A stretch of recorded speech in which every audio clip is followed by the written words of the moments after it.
Hello? Is anybody there? Wow. Hello, everybody. Can you hear me? I can't believe it. I cannot. Let me know. I'm not going to say anything else.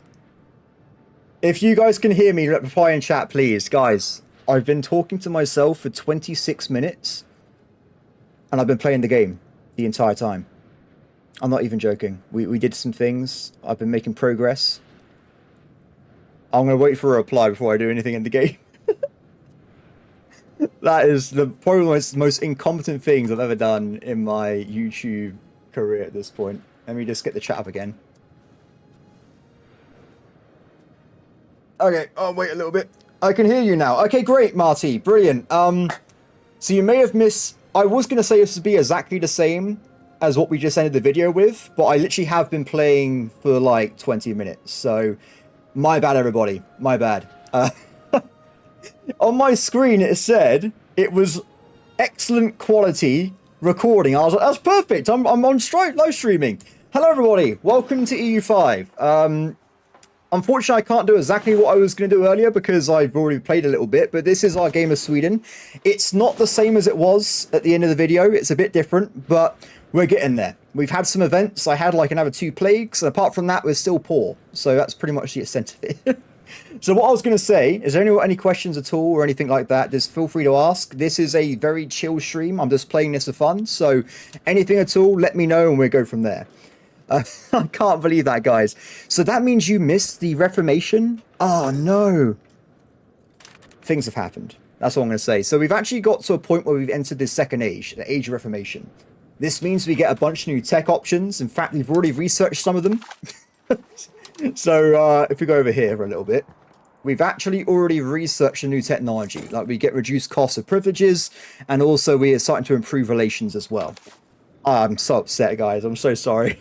And also, while I've been gone, we've actually started expanding out our colony. So we now have 5 bits of land instead of just 1. So it's been getting better. It's just... I missed a lot of stuff, what can I say? So currently, though, we've actually got a parliament being spawned in. So I'm going to try and get that started out as soon as possible. Now, like last time in the video, I want to try and get the highest percent base chance as possible so I can pass more laws. So we'll grab Promote Castle Works, if we can. And now we have the parliament again. Ooh, what's this?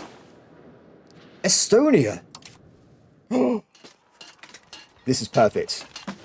I am a vulture, guys. It's just my nature. If I see a target of opportunity, we're gonna jump on it. So we're gonna be using some laws. We'll give them some random bribes. I'll bribe the land estate so they like me more, and we'll use that to create a cause of bell on the Estonians right away.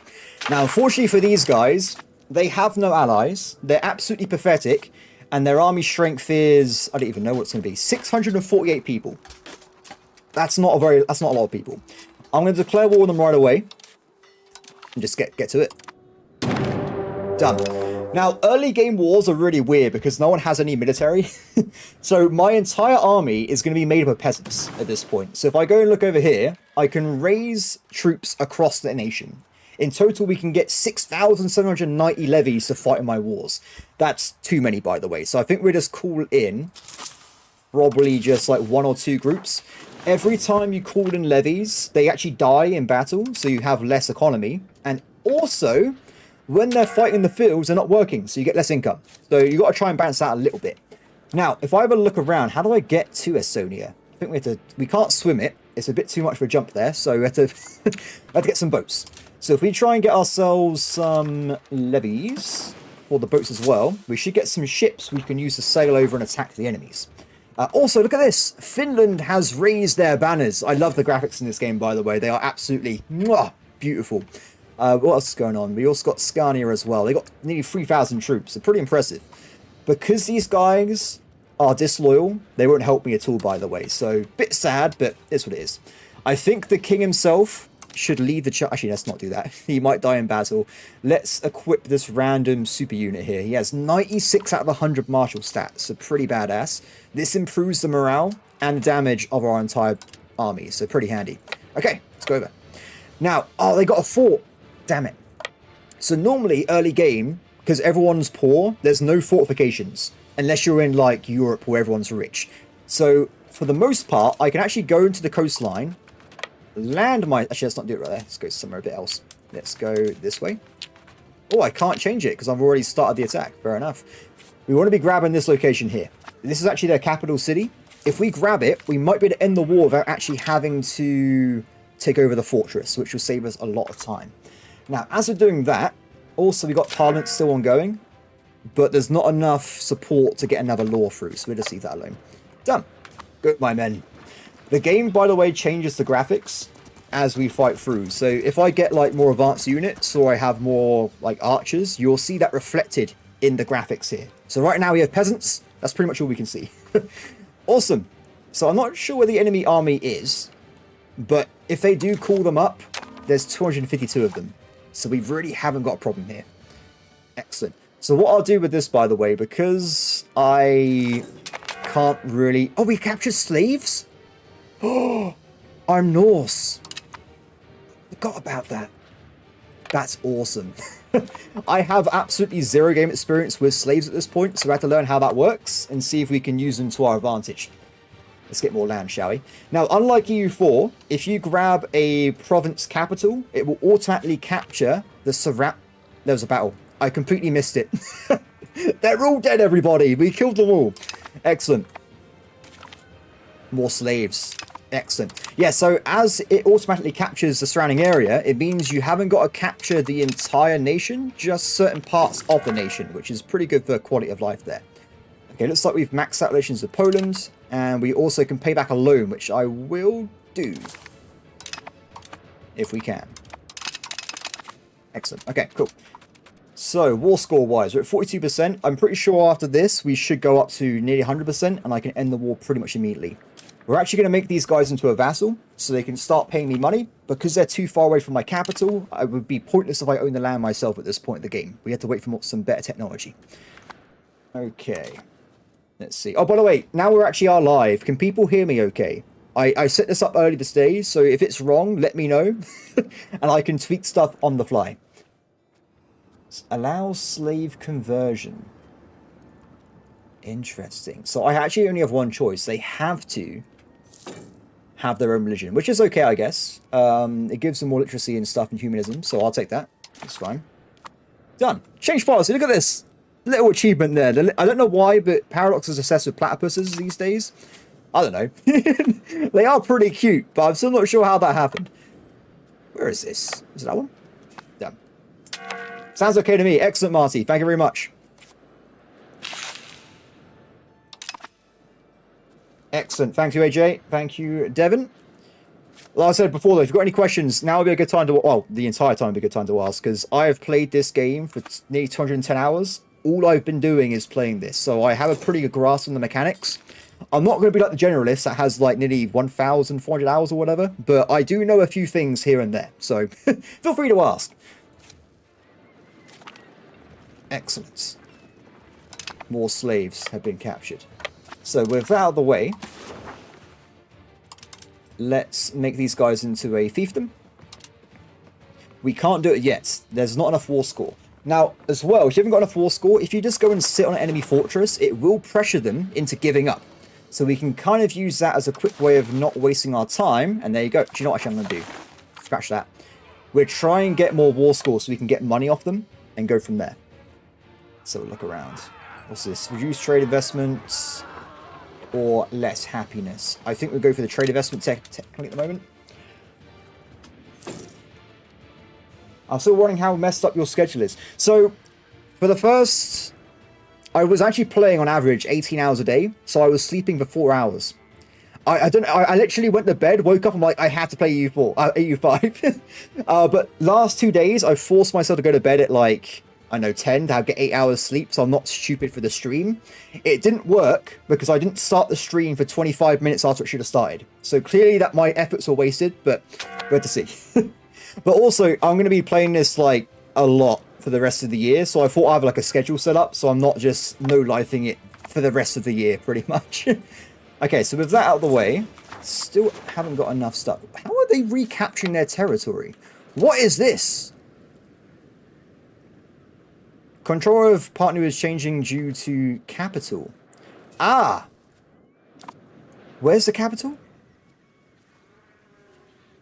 Port something. Okay, that should be around here somewhere. Is that one there? So one thing I did feedback to developers is it's a bit awkward sometimes with sieges because I can't tell where the province capital is in this location.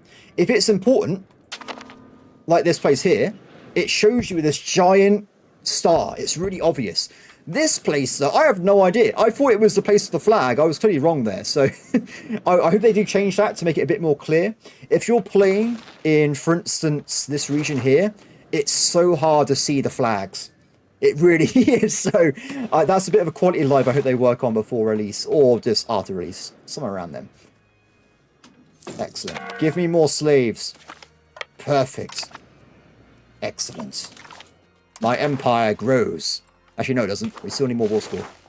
So let's go and grab this one, maybe? Or maybe this one over here. Stupid for streamers, best stream. That's great. Not if you're playing this game, though, on Ironman. You'll just lose the entire game and it'll be over. So I want to probably avoid that if we can. Oh, it's 0% war score. Come on, game. Give me a little bit more war score and we can end things up here. Done. Excellent. 22 war score. Oh, no. The Black Death has spawned in the game. This event is really fun. If you think you got a good economy at the start of the game, be prepared to lose it all, because everyone is going to die. I mean, literally, I think the worst I've seen is some countries lost around 65 to 70% of their population from this event alone. It is horrible. But luckily for us, we have a good, 2 years before it kills us, so it'll be fine. What can possibly go wrong? Excellent. So war goals over. I'm going to make them into a vassal, as we discussed a second ago. I'm also going to make them send me money every month, and I'm also going to take their money as well. It's not a lot, but I'm poor, so I need it. Done. War successful. So what we do, we give it a year, and I'll go and look at the Black Death map mode, because it's really fun seeing it just spread across the map. It really is epic to look at. Okay, back over there. Where is it? Oh, it's starting, everybody. It's starting. By the way, I love that you just decided to add this event because it shows total deaths on the planet. This will become insane. Just trust me. Give it a few years. So what I would say is the first time I played this game, the first 6 or 7 hours, I was so overwhelmed. I didn't know how I was going to even cover it. It was too much, honestly. But when I woke up in the morning, had a good night's sleep, and thought about it a bit more, it clicked for me. I did just all of a sudden start getting it, and from then on, my enjoyment went up massively. So for the first 5-10 hours, I think everyone's going to be like, "Wow, this is too much." The man really has made the most powerful world simulator the world has ever seen. Honestly, it's insane. So if you can get past that initial hurdle, and you like grand strategy games, this is already my favorite game of all time. It's absolutely amazing. But that's just me. But I've always liked EU series more than anything else, so I am biased towards that. It's always been my favorite game series. Let's get these guys back inside, and done. Excellent. Oh, no. No, no, no, no.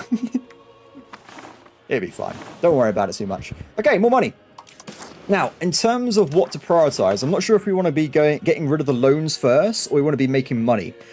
Probably trade income first, because it can scale a lot better. So what I'll do, I'll go into the build tab, and we'll focus on building up the marketplaces, which should be around here somewhere. There it is. It doesn't matter where these go, as long as they're in your marketplace, you will gain capacity to trade. So if we look at the actual stats of the game a little bit, which should be around here somewhere, each building gives me a bunch of jobs for the burgers. It gives me trade advantage, capacity, and burger trade capacity. So the most important one there is the capacity. That's +1 trade, pretty much. When it comes to Pat Meters, Solaris, as you want. Yes, Solaris is quite fun. This game's a lot more... It's always been a lot more complicated, but also, I think, in my opinion, more fun, because it's more grounded in reality. Like Stellaris, you can do these absolutely busted things, right? Where you have 20,000 research speed or something. EU5 and 4 is a lot more grounded. You can't have 50,000 troops in one mountain location. They die from attrition. It's a lot more complicated. But also, what I would say is with this game, there's not a lot of gaming mechanics. It's very set in logic. So if you follow what you're doing and like try and think of, oh, why do I want to build this building here? It's not making me any money. Why is that? Oh, if I go and build more tools, lumber, and wheat, I will make more profit. A lot of this game flows into itself. If you just think of it logically, it actually is quite easy to learn, in my opinion. But then again, I've also got like 10,000 hours in the other games, so I have a little bit of experience beforehand. Yeah, so this game really is customizable. I really will say. You can do so much of it. Like I was saying before with the values, you can really just make any nation you want to make. It really is a joy to play. I've played 6 games so far. I've played as the Netherlands. I've played as Scotland, Byzantium, a very, very brief game as Italy. I played Saxony, and this guy here. This is my first game, by the way. I played as the worst dude in the whole of Germany. He has like a random swamp village, and I made him into the Emperor of the HRE in 100 years. It was really fun. But I would say a lot of those games are on the old patches before the AI tweaks, so the game's a lot harder than it used to be when I first got it on the 21st. So yeah, just bear that in mind. Okay, so look at all the stuff Norway's building. God, showing off. Look at that. They actually have like £200. They just bought loads of stuff at the same time. Hey Hamid, how's it going? Oh no. So, by the way, when the Black Death does spread, if it gets to a trade node, it will start just going everywhere. I wouldn't be surprised if it gets to this location here, and all of a sudden it's in Genoa. It will happen quite quickly. You can, if you want, try and slow it down, but honestly, it's the Black Death. We're in 1346. There's no medicine in existence at this point that can slow it down. I just let it happen. You can't stop it, just let it wash over you. That's what I say. You can build hospitals and stuff like that, but that's money you could be spending on improving the economy. It's just my 2 cents, but of course other people probably say different than me. That's just what I've done with the game a little bit so far here. Okay, more marketplaces. We get a lot more. A lot more. By the way, if you do find any part of this game tedious in any way, this game has got a mechanic where you can automate literally everything. It's really cool. I absolutely love it. So what I personally do, I actually have building automation on now, but I actually set it so it only spends money if I got more than 2,100 ducats in the bank. So I can do my own custom economy, but when I get to a point where I have so much money I can't spend it anymore, the game takes care of it for me. It's really cool. Flashbacks of Plague Inc. Oh, Plague Inc. is a brilliant game. Okay, so Black Death will potentially kill around, I think I've seen around 35 to 75% of your population. So it's actually way worse in these parts of the world than it would be if I was in Germany, for instance, because my population numbers are very, very low. This location, 5,000 people. If I lose too many population, I actually can't man the buildings anymore. So I won't be able to make all these cloth units. I won't be able to make tools. It's actually really bad. In Germany, though, or in, like, for instance, Italy, a regular location has 28,000 population.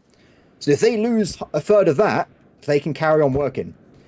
North, though, not good. It's not good at all. It's weird because it looks like on the surface, right? These countries would be really, they're big, they're strong, but the thing is, they're actually really, they're not that strong because there's not much in there. There's not many population living here. There's not many developments going through. It's a really weird, like, brain mess up. You think they'd be stronger. Done. Yeah, so with the swing, a lot of it is luck, I would say. But there are also events you can choose. So, for instance, when it hits, you will see it. Oh, no. Is it here? How did it get here? So, it's already here. Oh no! It's here, everybody! That's not good. So now the Black Death has actually arrived in our Did it just skip half of Europe and just land on my capital city? I can't believe it. Whatever, it's fine. It was going to happen. Good. Good. The Norwegians have it as well. I feel like that's at least balanced, right? We both get to suffer at exactly the same time. So now the Black Death is in, it's going to have to build itself up inside the province. So right now it has 0% presence. As that goes up, people will start dying very quickly. What I want you to do, keep an eye on this number up here. This is my population, and you can see it grows or reduces. We'll look at it a bit later on, but it will be bad. Now, for the actual Black Death itself, you have all these options. You can hide your royal family, which we will do, because if you lose your entire royal family, it's not fun. You want to avoid that if you can. So we'll grab that. You've also got stuff like you can control the food market, isolate the country from like trading. A lot of stuff you can do. Personally, I do two things. I segregate the infected. This action allows you to have a base 15% disease resistance in all territories. So basically, it ends a bit quicker. So you actually save potentially 15% of people in your territory. What I will say, if you're crazy, you can sponsor mass forgiveness and have the reverse. It makes your population less resistant to diseases, so you can actually kill more of your population off. So when I said about that big 35-75% swing, I think some AI countries pick these options and they just absolutely ruin themselves by doing it. I would not recommend it. Don't do it. So we're going to segregate the infected right away. Expel the sick, by the way, lets you build temporary little pest house buildings. You could do that as well if you want to. I think it's a big waste of money. Also, I'm poor anyway. And also, you've got procure remedies, which I don't think actually does anything. Does it do anything? No, it's just worthless. What's the point? I'm also going to present scapegoats because someone is always to blame for the Black Death. And we're going to find the culprits, we're going to blame them for it, and we're going to get some stability. Done. Excellent. Perfect. Because if you haven't noticed, my stability is really bad. Negative 57%. I keep getting negative events. It's driving me up the wall. So, as it's now in... Let's watch it on the smoke, shall we? You'll see it will start just going at it. It does take a little bit to get going, but if you look at the rest of the map, it's already getting pretty dicey. Foreign aid. What is this? So we got aid from Norway, and we lose trade advantage for 10 years. That's okay. I don't mind that, because I'll get it back eventually, right? We will take the aid, and we'll take the negative on trade temporarily. Spread. It might actually not spread that fast because we literally have such a little population. Maybe it doesn't even... maybe we'll be fine. Maybe I have such little people in my kingdom, it won't actually be a problem. I'm trying to do wishful thinking right now. It may or may not work. But nearly a million people have died from this already, by the way. So it's pretty crazy. Plague, scapegoats. Excellent. This is what I was waiting for. Let's see. Episodes. There will be no episodes. I'm just going to stream the game, my friend. So I'm just going to be playing it all day, every day. This game is too big to do streams or videos. It would take me like 60 to 120 hours to do a full game, so that's not working out, is it? Okay, so apparently we can present scapegoats and lose stability, and we blame the Kevin culture, or we can do the inverse, and we gain stability, which is perfect. I'll take as much stability as we can, so done. Yeah, so what I was going to do, by the way, if people are wondering, today, the game release for me is currently nearly 7 p.m, so it's a bit later in the day. I'll probably play until 10 o'clock, but in the morning, I'll probably just stream this all day. That's all I'm going to be doing. So I'll tell you as I'll pre-schedule it. It's going to be around lunchtime, so it'd be 12 o'clock, maybe like 12:30. What I'll do, I'll have dinner, then I'll just play for the rest of the day without having a break. That's going to be the general plan there. So if you guys want to hang out with that, feel free. Unfortunately, they decided to let the embargo end at the end of Sunday. So I know a lot of people will be at work, but it is what it is, right? It's just how things have to crumble sometimes. Okay, it's spreading around a little bit. You have a new content to spam watch. Well, the problem is I don't want to do anything but play EU5. So if I stream all day, that's all I can do, right? Because I always have to keep stopping and like editing videos. I just want to play this game. That's all I want to do. So that's why we're streaming it instead. Oh no, the plague is going. It is spreading. Dynamic cabinets. Oh wow! We get 15 research progress? Breaks. I don't think I've been playing this game for 16 to 18 hours a day. I don't think I need a break, honestly. I might quickly go and get a drink every once in a while and go to the loo, but that's going to pretty much be the extent of it. So, with this event, it looks like we can get a really talented worker. He's actually really bad. Or we get this as well. I'm just going to go for the plus research. It's nearly an entire technology in itself, so we get loyalty of subjects right away there. Done. Yeah, so what I would say, I wouldn't normally do this for any other game. It's just because EU5 I like it so much, I actually don't mind playing it all day. In fact, that's what I want to be doing. If it was another game, I wouldn't be up for it, to be honest. So, 1.7 million dead. How's my population doing? Oh, it's going down. It started. We're only losing 511 people a month at this point, but it's going to really drop off a cliff as we progress through here. So let's keep getting more marketplaces anyway. We need more money. I'm still not sure if I should get rid of the... Should I get rid of the loans? Let's get rid of the loans.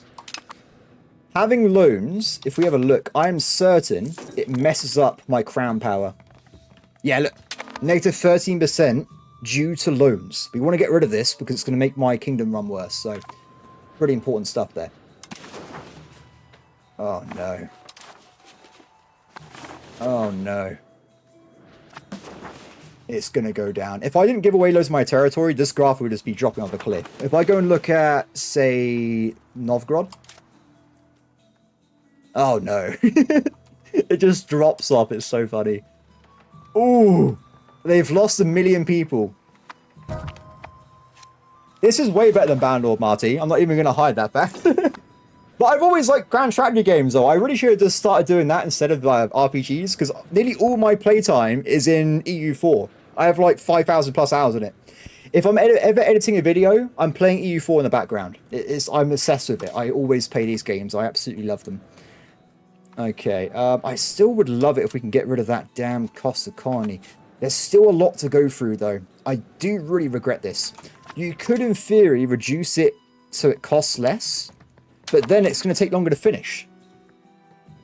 So, yeah, the losses are really bad. The one thing I will say, though, is everybody in Europe has exactly the same problem, right? Everybody's dying. It's oh, thank you for the tip, my friend. Nice. I take it. I just pay for my lunch tomorrow. Oh, we gained some cores on new areas and chance reports as well. So what's this? We can burn vessels or we can get loot. So there's a lot of really weird events in the Plague where it's just like, oh, you can get like some free money, but then it makes the Plague worse. I ignore all this. And I just keep saying no. I would want the Plague to kill as less people as possible. That's the general plan here. That's what I'm going to try and do. Oh, no. Oh, it's actually reached... Oh, Flanders, Brabant. They're absolutely getting wrecked here. And they're also in a war. Oh, wow. So, plagues affect armies, by the way. So you'll see a lot of your men dying if you're in a plague zone. And also, if they go home, they will spread that plague into their houses. So that does mean if you want to, you can get a plague army and walk it through Europe to infect your neighbors. It's pretty funny. Though with the Brack left, because of how it works, everyone's getting this plague anyway, so it's happening regardless, right?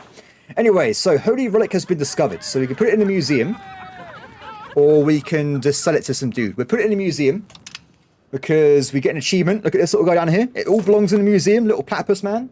And also, we get a permanent buff for the rest of the game itself. If I can remember where it is. There it is. The Swords of Stockholm. This will give us these benefits.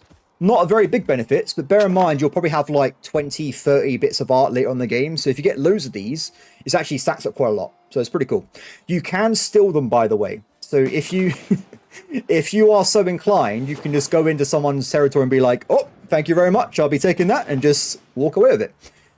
Let's look at this for a second. So I've been distracted because I'm talking instead of playing, which is never a good idea.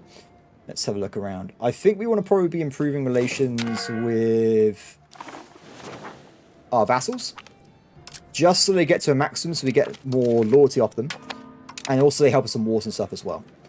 So plague-wise, though, it's pretty bad. But it has actually started dissipating now in different parts of the map. So it's going to be over soonish. It just needs to kill another probably 200,000 people. And then it will just leave us alone.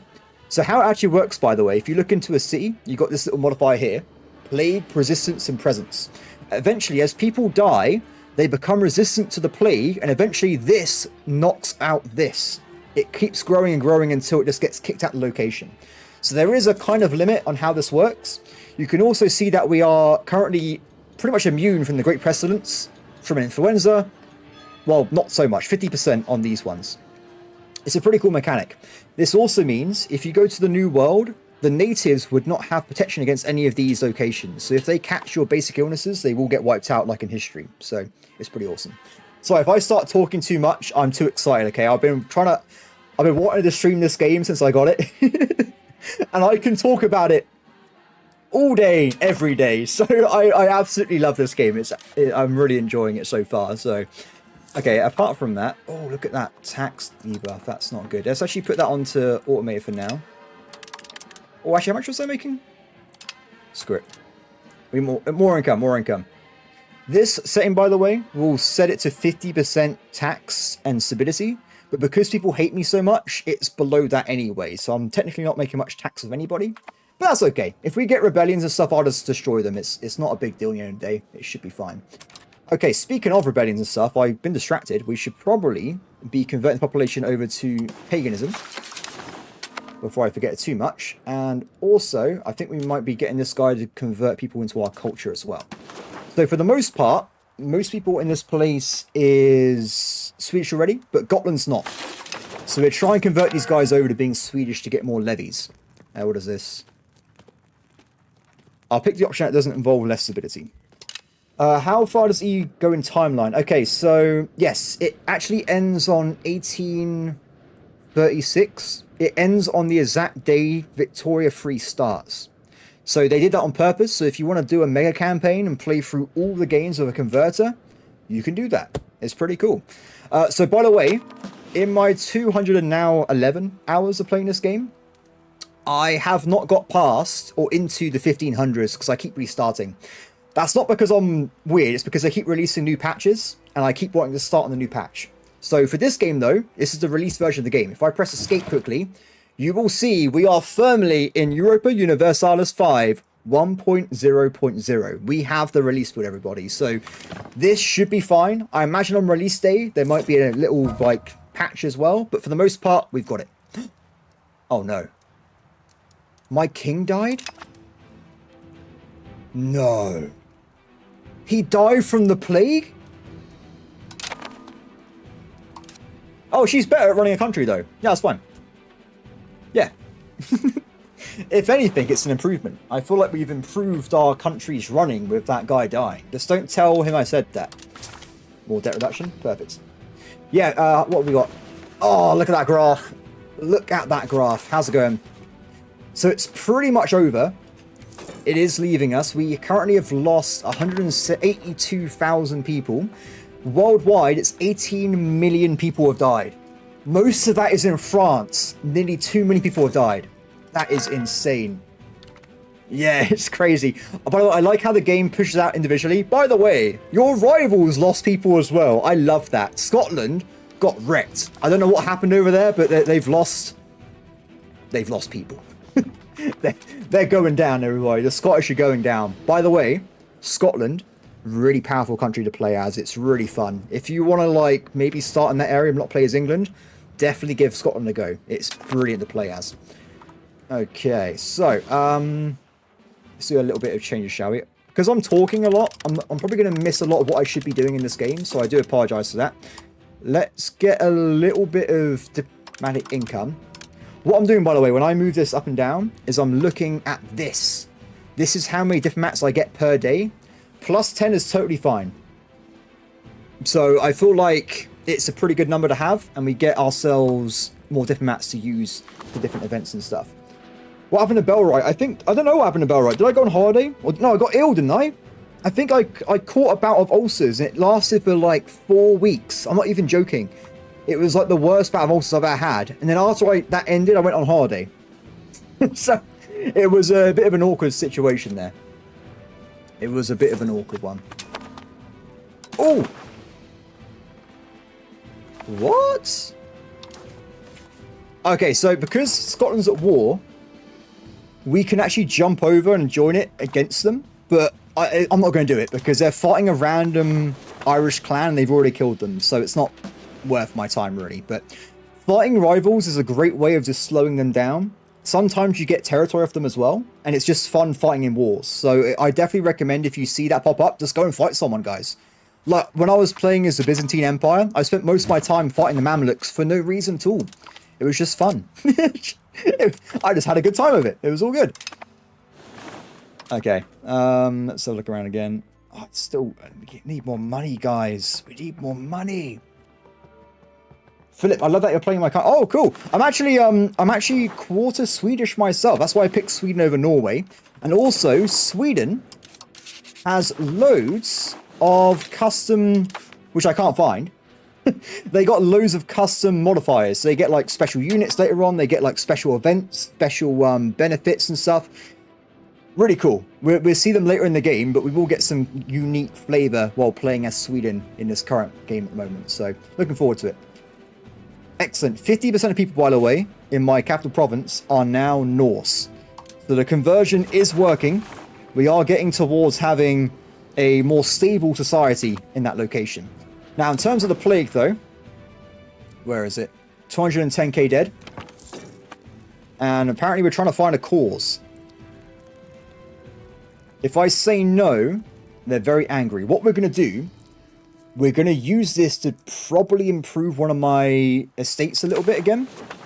And then get the free legitimacy. Let's see. Into this. Probably go for this guy here. Oh, saying +2. I need more happiness more than anything. This one. Urban development. Gives you passive development in provinces and also more innovation as well. So we'll grab that. Grab that as well.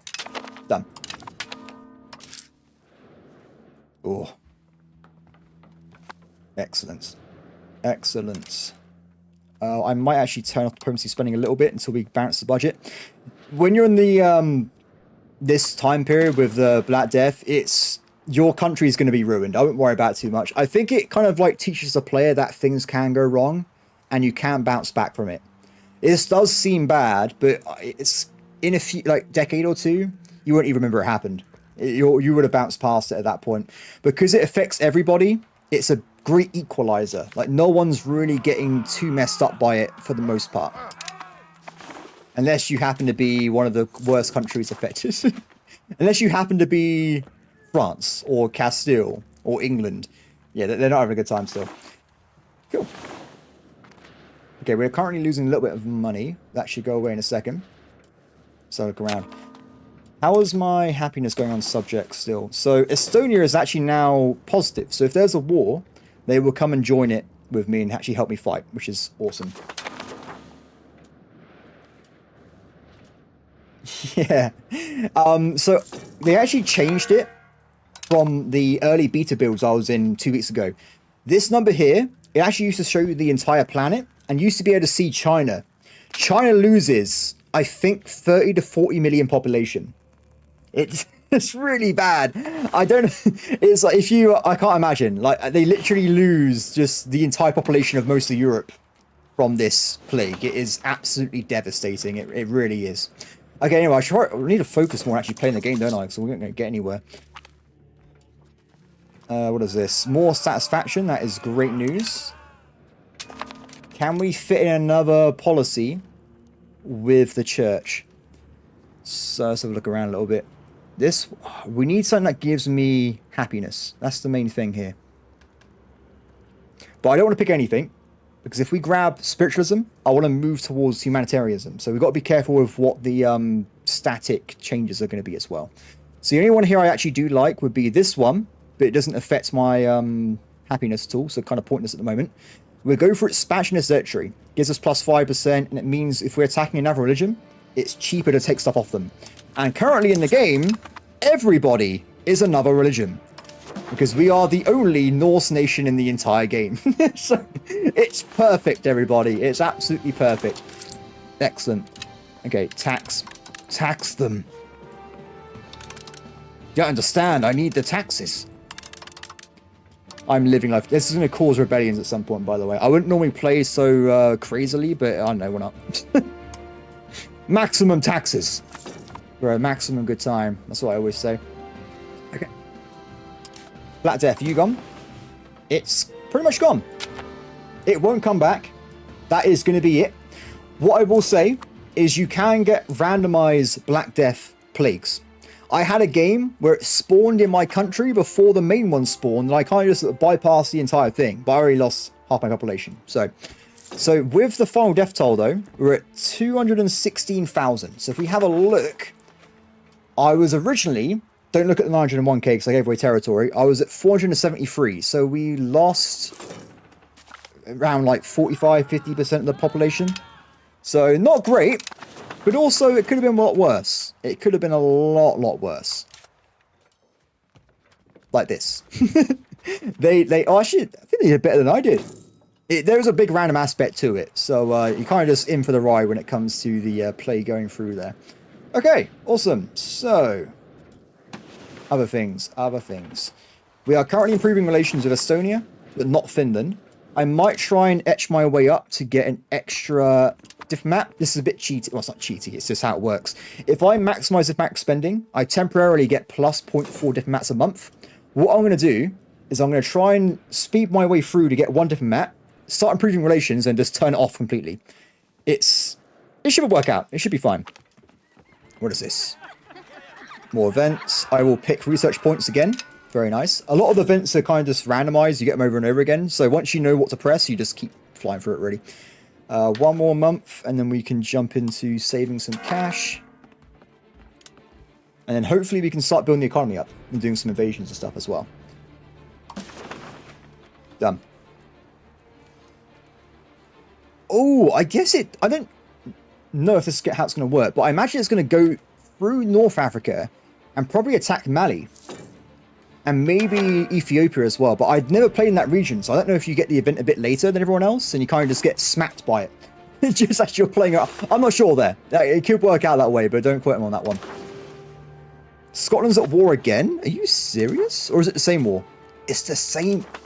Why can't they kill this tiny Irish tribe? I have no idea. Bit weird. Whatever. I'm sure it's fine. And done. Okay, so now we got through the Black Death. Let's focus on actually making progress in the game, shall we? So I want to be making probably invasions and expansions along all my shores. Anyone that's weak, I want to attack them and take them over. That's pretty much the sense of it. Now, unfortunately for me, a lot of my neighbors are very strong. So if we have a look over here, we have these guys here, Teutonic Order. They are powerful. Wait, they have no troops! It's because of Lithuania. Lithuania is winning their war and they're absolutely smashing them. But do we have transports to get over there? No, we don't. We've got no fishing boats. I think they've died in the plague, so I had to just not worry about that one. The next choice is going to be Denmark. So Denmark is slightly stronger than me. They got like probably 10-15% more troops than me. If we get a little bit stronger, or we get an ally, we might be able to jump in there and attack them. We can make an alliance. That's what we need. That's what we need to attack Denmark. Back up to maximum spending again. Get these guys on lot, make an alliance, improve relations a little bit. We can bring them in, and we can tag team destroy Denmark and start conquering their territory. Now, unlike the start of EU4, Denmark is also very rural, and they have pretty much nothing going for them.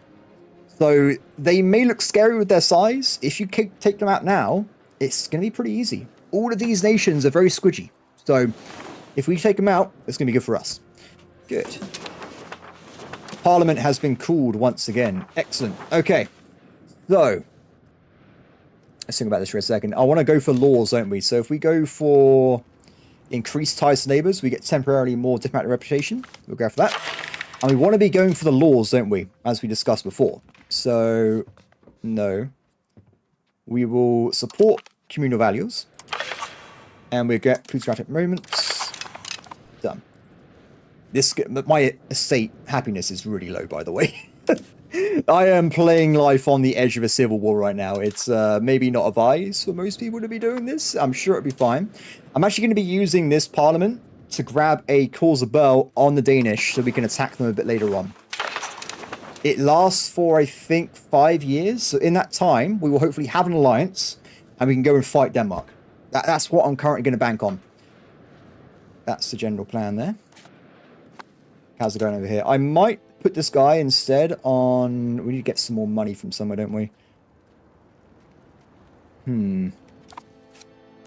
So our economy is so battered. We lost so many people. Like, every location is just devastated. It really is. There's not a lot of people anywhere. Probably keeping this guy on conversion is a good idea, because as there's less people now, it's easy to convert them to 100% to Norse paganism. And then we can do other stuff later on. At least in my capital city. I think that's the most important bit there. So next month, we should be able to start making an alliance of Wolgast. These guys are a bit powerful. They've got a few thousand troops. This, by the way, is normally bugged. So I wouldn't look... If you're playing the game yourself in a few days, be careful with this number. It doesn't normally reflect what's actually happening. Or maybe they fixed it. 36,000. Declare war on France. They have 85,000. Yeah, okay, so yeah. Be careful with that number, everybody. It's a bit misleading at times. Ooh. Very nice. Okay, Wolgast. Become... No way. No way. The time it took me to get a diplomat, they don't want to be friends with me anymore. If we improve diplomatic reputation temporarily, it might make them like me. No, I can't believe it. Okay, damn it. That's a shame. That is a huge shame. I was hoping to get these guys to ally us, but it doesn't seem to be the case. Is there anything I can do to fix this? Not really. I would have to use another diplomat temporarily to improve relations again. Or we can profess trust as well. Let's give that a shot. Now we can do an alliance, so we have to wait for another diplomat again. But this might be what we need. We'll give it a shot. Cool. All these rebellions spawning. Oh no. The rebellions are coming. Oh, what's this? We got an outbreak of measles in stock.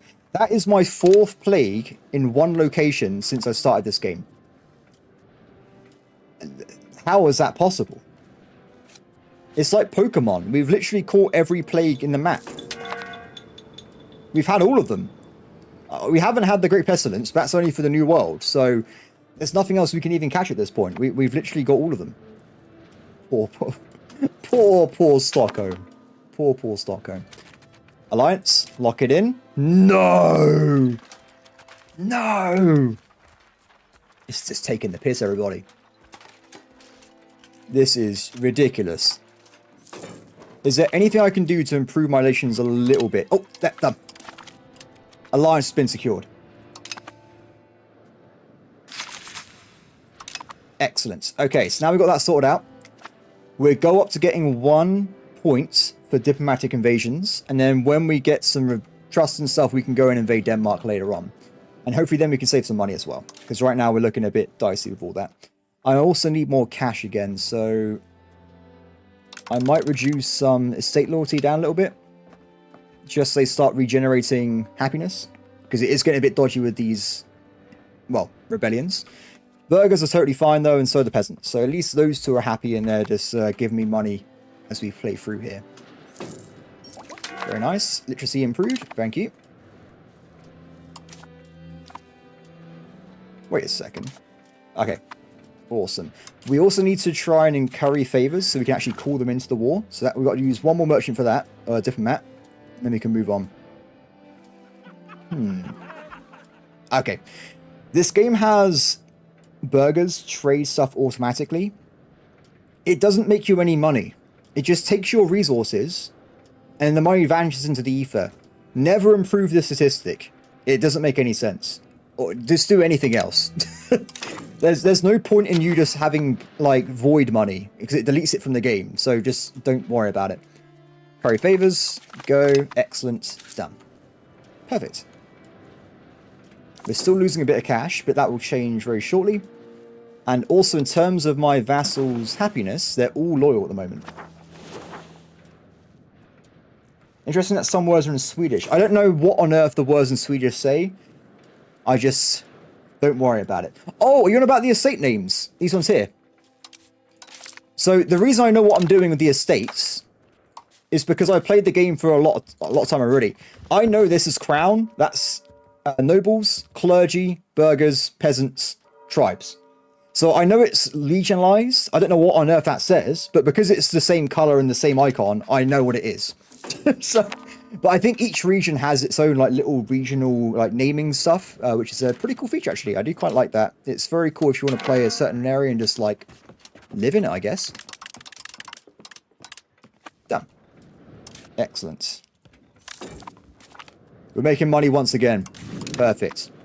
And we've nearly colonized the entire coastline of this project. I think now they're going to go into the actual inland bits, and then after that we should be saving some money, which should be quite nice as well. So back to what we're doing with the money and stuff though. We're making how much? Not a lot. Not a lot. I don't want to get too low on the taxes because I would like to do some more privileges. I'm tempted to put in more privileges for the burgers again. Or maybe the church would be a better idea. If they even have any. Which they don't. I think we've got all the improved relations ones at the moment. Let's go back to burgers. So, probably want to be grabbing just general ones to improve my happiness that I don't mind having. So, trade center sponsorship, go. And you, my friend, you need to be recovering effort on my capital because it got attacked by plagues over and over again. So, we want to be fixing that as soon as possible. Excellent. Also at this point, the majority of upland, 77%, is currently Norse Faith. So they'll be a lot more stable and hopefully give me a bit more cash and stuff as time goes on. Excellent. So before we can attack Denmark, we need to make sure we have 10 favors. So once that happens, we can actually attack Denmark and call them into the war. With our forces combined, in fact, if we attack right now, we still have a chance of beating them nevertheless. But I'll wait for the alliance anyway, because that's going to be more powerful that way. Now, one thing we are lacking is boats.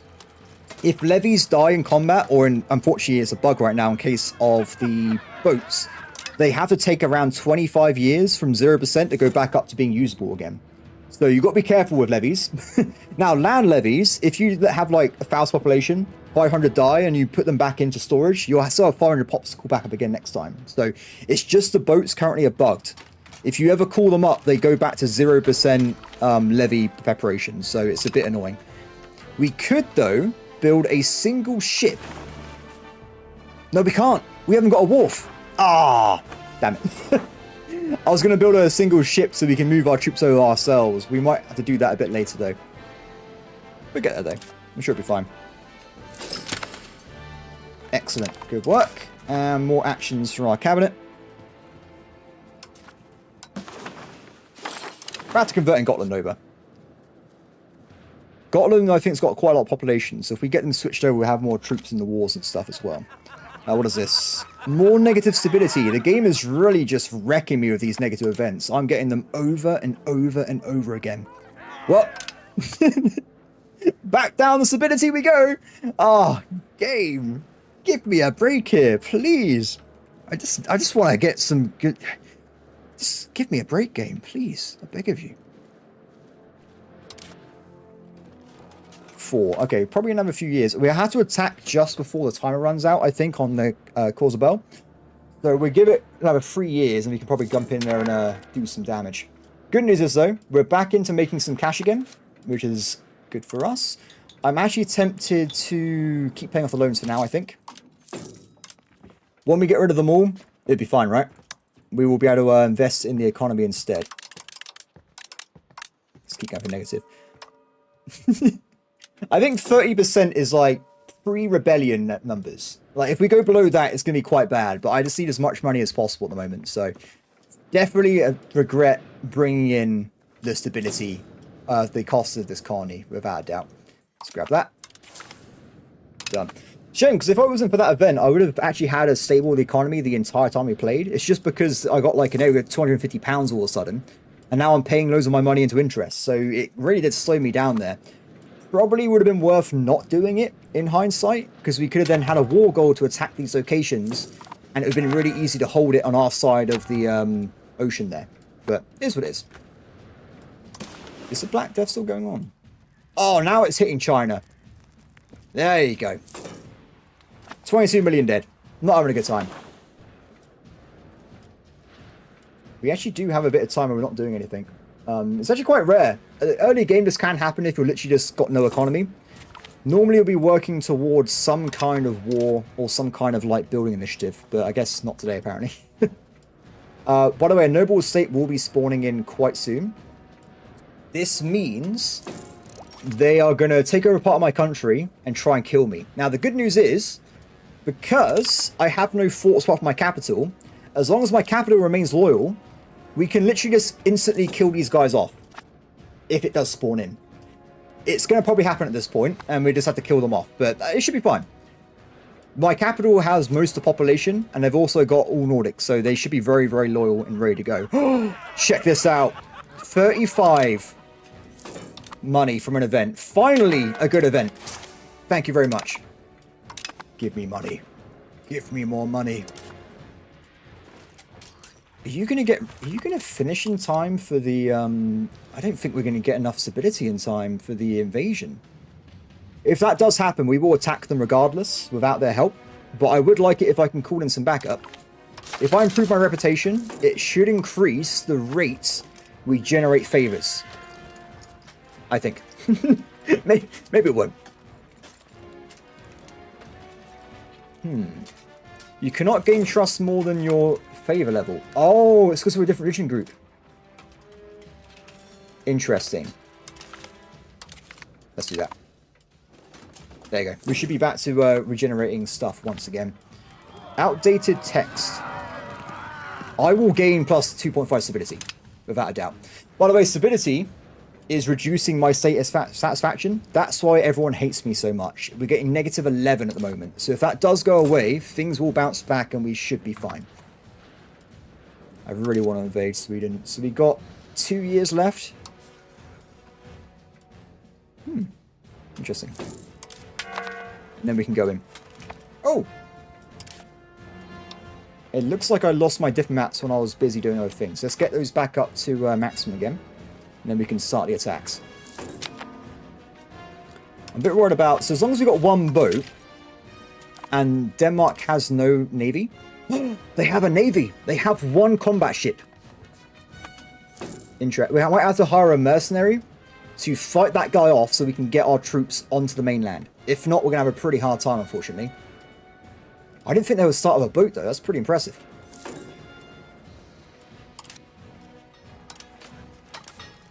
Good. We can now declare war again. Excellent. How you doing? Soon. So, if that is the case, the Black Death is over. It killed 216 more population. Fair enough. More taxes. Must get more taxes. It's pretty much the entirety of this game most of the time. Once that's in, we'll lock it in. And we'll get ready for the war in a second. Excellent. Done. Okay, so now we're making 4 gold a turn, which is pretty nice. We will use that to get rid of the last bit of our debt, and then we can start doing some improvements to the economy.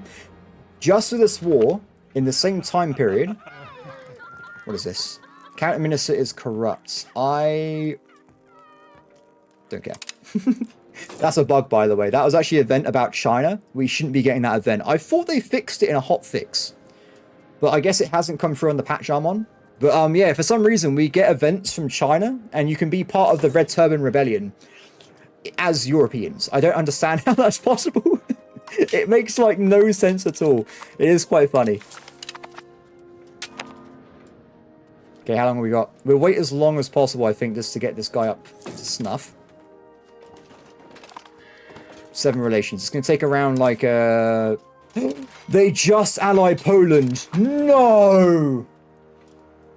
No! That ruins everything! There's no way we can take Poland. Poland has a lot of troops by itself. They would absolutely destroy me. They've got 25,000 troops. But they haven't got a navy, though, have they? Because there's no straits. Here. There is a strait.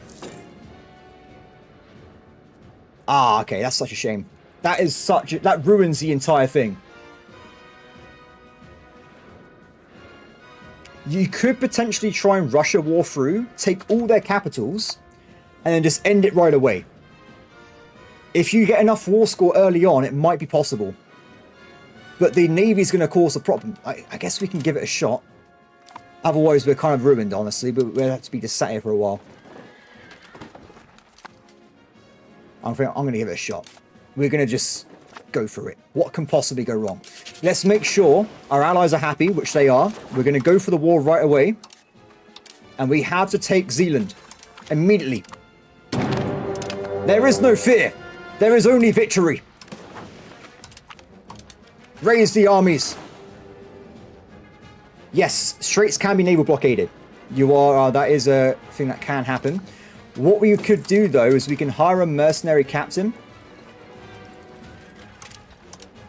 Oh, they're all very expensive, though, aren't they? This guy here. Oh, he only has cogs. You can actually hire ships, but if they've only got transport ships, it's completely useless. I haven't called my ally in. They're just going to come towards me. Now, the thing is, Poland's not part of the Holy Roman Empire, so they don't have access through this. But they might buy access off someone else. So they could reach me, or there's a chance they may not be able to reach me at all. I don't know what... It could be either way. I don't know what way it's going to be. So we have to see how that works out. Go, my brethren. We must ride to victory. I'm a bit worried because the Danish have 5,000 troops. That guy's going in by himself. I'm waiting for the rest of my army because I'm not insane. Get over it, guys. Get over it. If he attacks right now, we might be able to take him on together. Get the capital, get the capital. Oh, they're there, they're there. That's not good. We're going to have to try and... I'm already in this province, so they've already got me, unfortunately. What we'll have to do, when he attacks, we can make a retreat immediately. And then we'll join up with our allied forces. I don't know what he's going to do. It looks like he might go and attack my forces instead. And our new king has been crowned.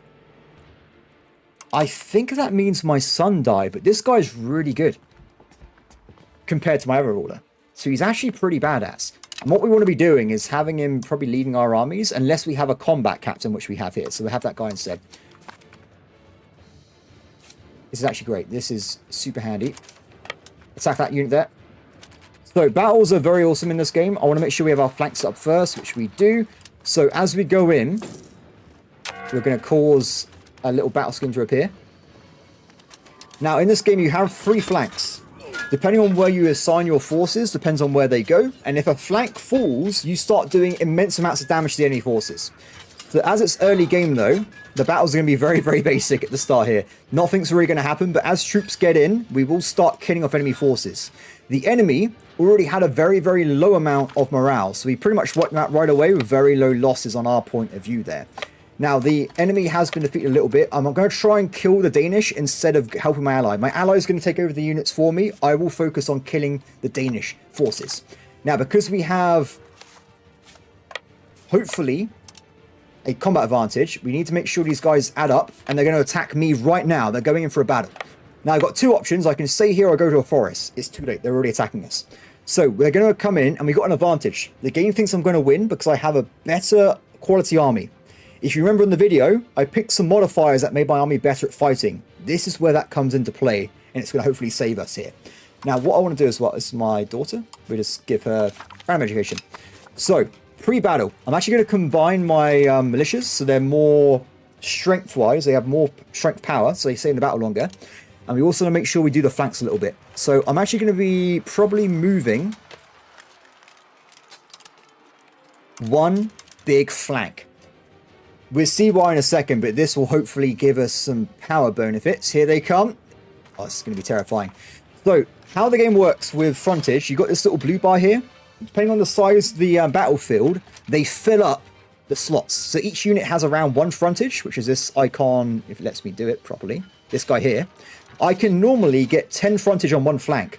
So what I've done is, I've stacked 1 flank, so I do a lot more damage to that 1 unit, and then hopefully the damage will start piling over to enemy forces on the other side. So you can see pretty much immediately we've completely crippled that flank, and now we're doing damage elsewhere. It's worked out great. Cavalry has a massive bonus for doing damage on flanks. Normally, 1 cavalry unit is worth 4 levies. If it's on a flank, it's worth 8 levies. So if you have cavalry flanking, you are doing a lot of damage to the enemy forces. They're off. They're off. Excellent work. Okay, they are out of there. So unfortunately for us, though, the enemy has arrived with their fleet. If they decide to blockade, we might be in trouble. The good news is, though, we've already grabbed their capital. So they should start having issues. They grabbed the strait. They've gone inside. Interesting. We can do this. We can do this. We have this. It's fine. I kind of wish I just moved on and killed their army, to be honest. But I want to make sure my ally doesn't have negative modifiers on his economy for the long term. Come on. Go, go, go, go, go. Okay, back over the harbour. As long as we're inside this area, I don't really care what happens because we're locked in. He's going to go for my ally, though. This slave thing is driving up the wall already. Let's turn that off. No slaves, please. Thank you. Done. So it looks like enemy fleet spread out, and they've actually blocked access to my ally getting anywhere further, and they're killing him off right now. I don't know if we can get there in time, but I can at least kill the enemy army afterwards because I have low morale, which we'll do right now. And I want to wipe this out. Oh, they're going that way. Damn it. Oh, can we keep going? Let's keep going. Perfect. I think it works the same way as EU4, where if you own both sides, you might be fine.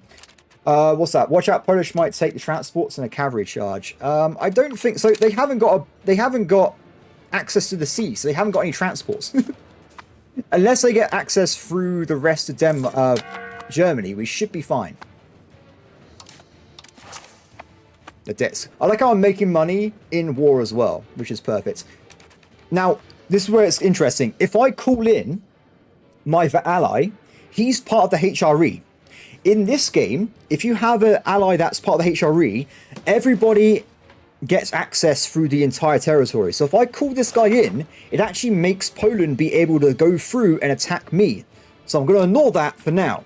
If he does get through by himself with just buying access, I will instead call him in, and hopefully Poland will go and attack him instead. That's the general strategy here. So the good news is, if we can get over this last bit into this mainland area, we can grab the other capitals, and we should have them just surrender. I don't think they can hold on if we take that much land off them. Because it's already looking a bit dodgy. Oh, there they are.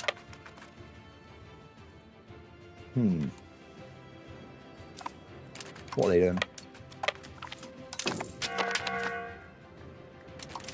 I'd rather not take an attack because we would lose troops. We want to have our war look like we're winning as much as possible as we go through here. Remember though, the longer I hold on, the more war score we get, but also we increase the chance of Poland showing up as well. My vassal died, right? Yeah, he's got wrecked pretty much. Finland's also on his way over, but he's super slow. And Estonia's not even done anything, so... Good times for them. 2.1 morale. Wait, their morale is half my morale. What the hell happened to them? That's amazing. We're going to go for an attack. They must have a negative event or something, because their morale is absolutely flawed for some reason, which means we can probably kill them regardless of the situation. So we'll do exactly the same thing as last time, and we're going to go and just go into it. Yeah, their morale is terrible. What happened to them? Wow! Well, that's them going again. And they're retreating again, right?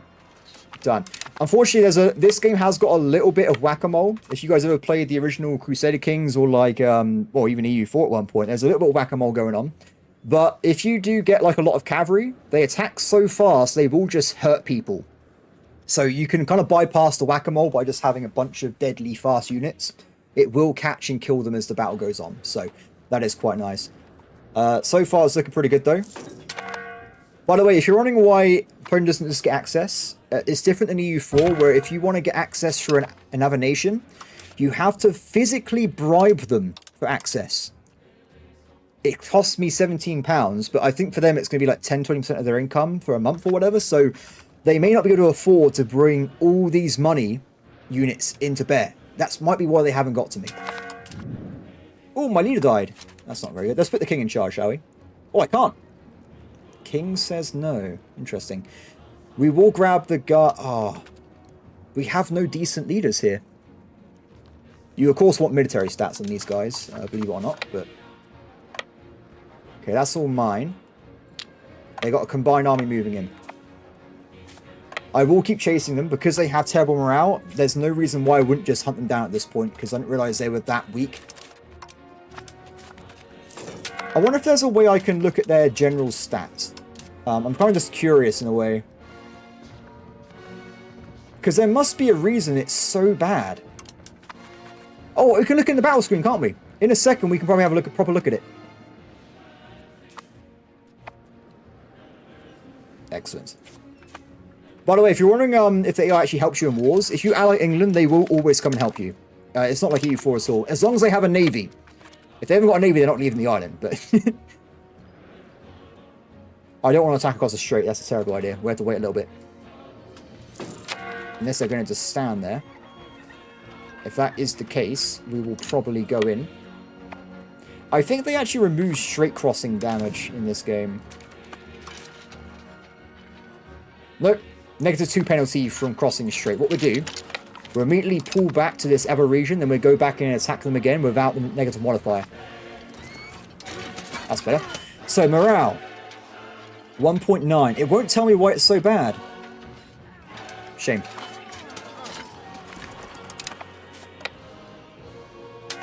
I don't know why it's cursed, but it's making my life a lot easier. Okay, let's keep going, shall we? So I want to take this location next, get more of the capital sorted out. And in terms of war, we want to be grabbing at least Zealand. Now, Zealand actually comes with a sound toll. So if we own the sound toll, we will make money from any trader passing through this region of the map, which will make us a lot of extra cash. I want to hold Zealand personally so we can take use of that item there.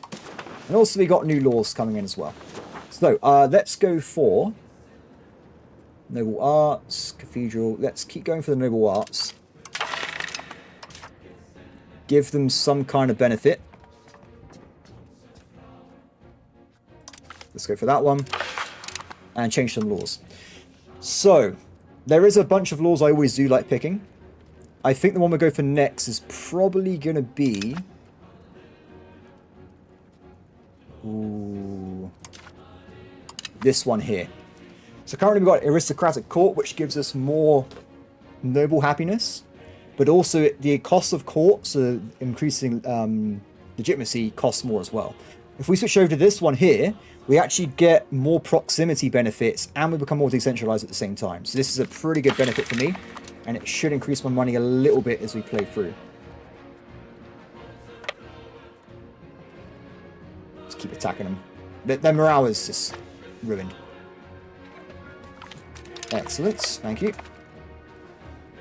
We're not getting a lot of war score from these battles because they are ending so quickly. The AI doesn't just accept its fate, it will pull back its troops over and over again if it thinks it has a better chance elsewhere. It's actually probably cool how it works that way. But it does mean it can be kind of hard to trap them in certain locations. You have to be very tactical about it. Let's grab that. And where is this one? Yes, I think that's it. They're about to call in some reinforcements, so they're going to spawn in on my vassals there. Oh, that's a terrible idea. We must be near 100% occupation on Denmark. The reason they don't think they're losing is because of Poland, by the way. Poland's so powerful and large, they think they're going to win the war. That's why the war score is also really bad as well. It's making them a lot more confident than they should be. Okay, I think my vassal's going that way. I'm going to keep hunting this guy down. But we've got one more bit of debt to get rid of, and then we've actually reached positive income.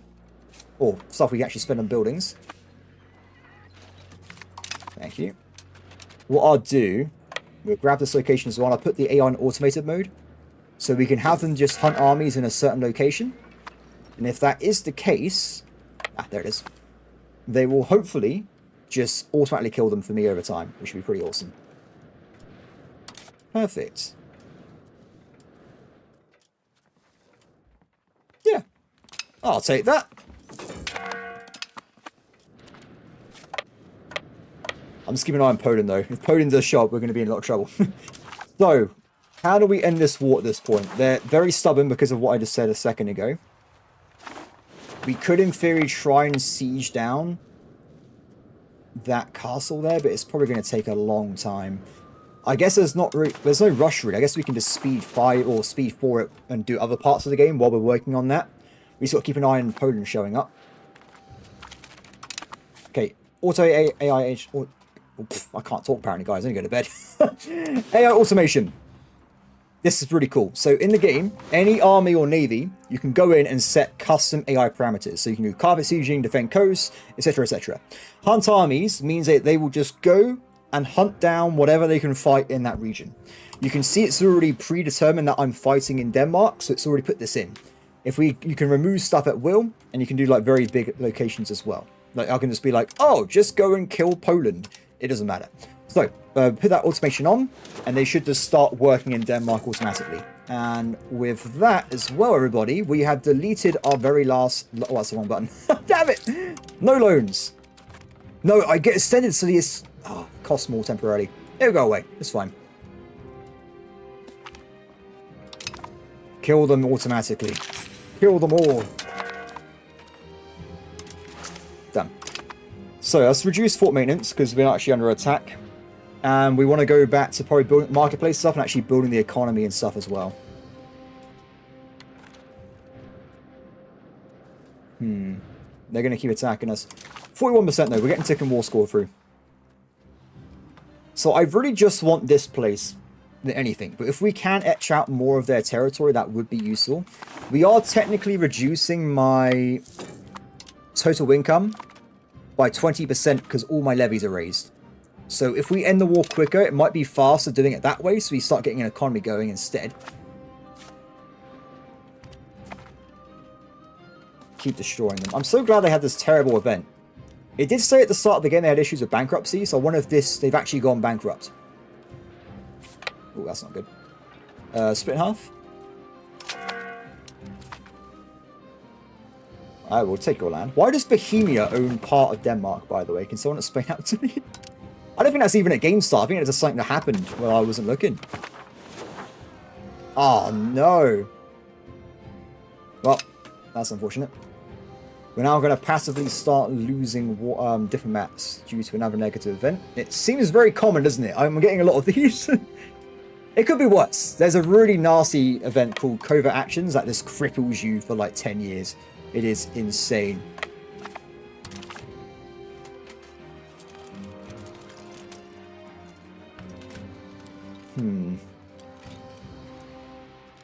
So they think they're winning because of these factors here.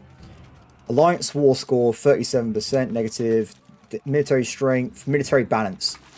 What we could potentially do is call in our ally to increase the balance so we get more out of the war score at the same time. Which does sound a bit weird, but it should work out. But we've already lost diplomats, damn it. Get that sorted out. And then we're in the war right away. I just want to make sure we lock this in. That's my main thing there. Wait, why can't I assign a character? Do we have no characters for the cabinet? There are no eligible characters to take on this role in the cabinet. Well, that's unfortunate. That's it's really, really bad, everybody. I can't believe that. Literally no characters at all. Give it a little bit of time. And then we will end this up. Don't take that back, please. Damn it. When we get forts everywhere, it's going to be a lot easier to do wars, because it'd just be, oh, you can't bypass me. You have to go through my armies or my fortifications. Okay, you're in, buddy. You are in.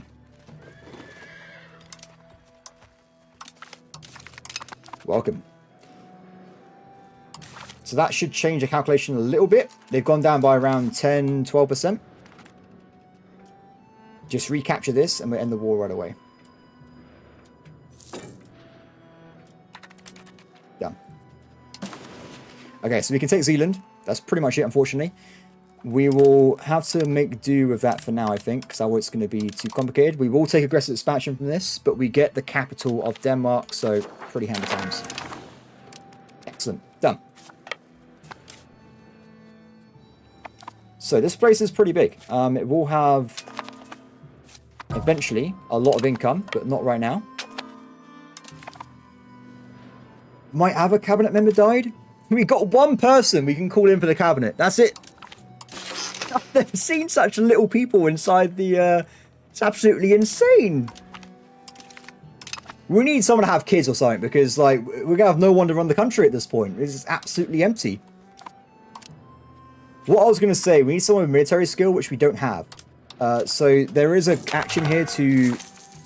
Civil war has begun. It's tiny though. The Civil War is absolutely tiny. In fact, I can't even see it. Oh, it's over there. What? That is absolutely pathetic. That is the smallest Civil War I've seen in this game. That is... Oh, I also got this bit as well, I think. But yeah, that's not a very big Civil War. We should be fine. Let's get the troops back up again. I can't believe that. So now there's a civil war, by the way. We've jumped up to having maximum happiness with the noble estate, which is great. So if you want to use this time to quickly put in a bunch of new privileges, it's the perfect time to do it. I think we might want to do that ourselves, actually, if there's more we want to bring in. So we've got guild investments, which give us more ticking towards capital economy investment. We also would like to have maritime presence. How big's the clergy going to be? Ah, we want to avoid the clergy. One for now will be fine. Okay, go over that way. Take them out, and we go from there. Now, I thought this was originally a bug, but it's actually working as designed. There's actually no vassals helping you in civil wars. It does seem a bit strange, but yeah, your allies can come and help you, but that's pretty much it. Everyone else is out the battlefield completely, so it is a bit odd there. Now, what I was going to do before I got distracted, we need to start assimilating these territories. So we're going to go over here, and we should be able to find, if I can get it, integrate province. It's going to take... Wow, it's going to take 100 years? Okay, plan B, plan B, plan B. That is terrible. That is not worth the time and effort on that one. So instead, when the Civil War's over, we'll make these guys into a vassal. In 10 years' time, we can annex them, and we get the region. It's a lot quicker way of doing things. We're just going to do it that way. There's no way to really think about it. Okay, get over that way. Awesome. What else is going on? We don't need these diplomats anymore, so we can get rid of that. Don't need the fort maintenance up either. And that's pretty much it. Excellent. Oh, another achievement.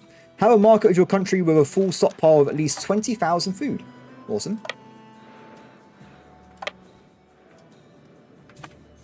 This is the stupidest rebellion I've ever seen. Norway has intervened on our civil war on our behalf. Well, that was lucky, because if it was the other way around, it'd been really bad. Done! There you go, everybody. We're completely safe and stable. So, vassals. Let's create one over here. New vassal. So this does mean that they will be taking full advantage of their region. They will convert it into a core. When I assimilate them later on, I will just gain that territory right away, and it's simple as that. It's done.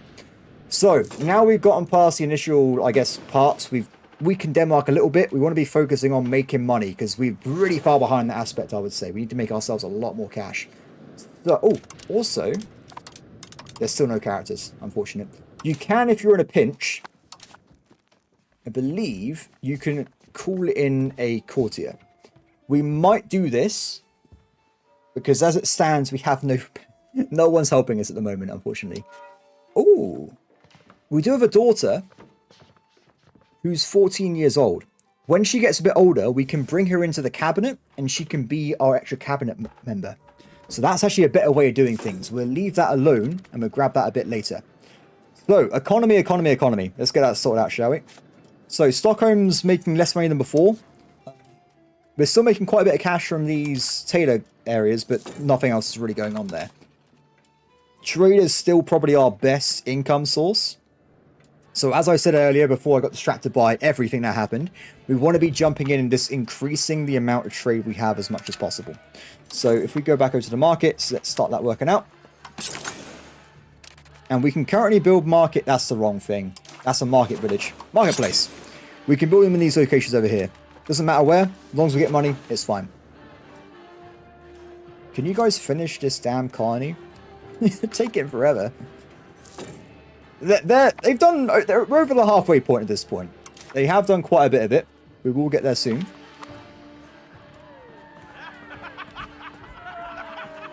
You're telling me I had to lose my last cabinet member? No. I will turn a blind eye to his blatant corruption because I need a cabinet member. I need someone doing something in my country or we're not going to get anywhere at all.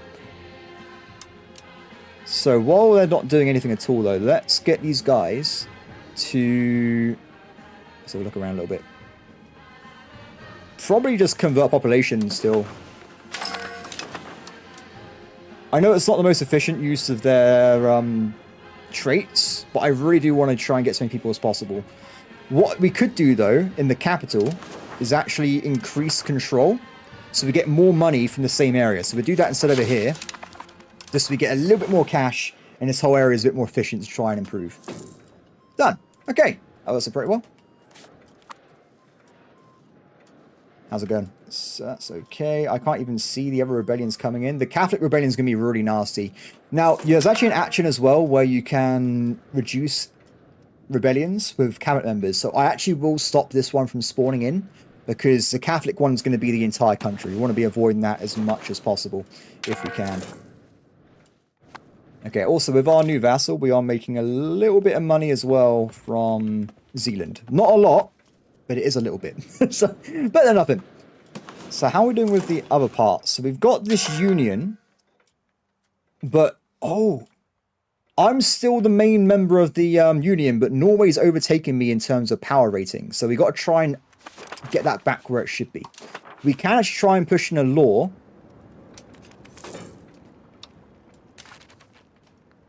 Ooh, what do we want to do here? I unfortunately can't vote for this.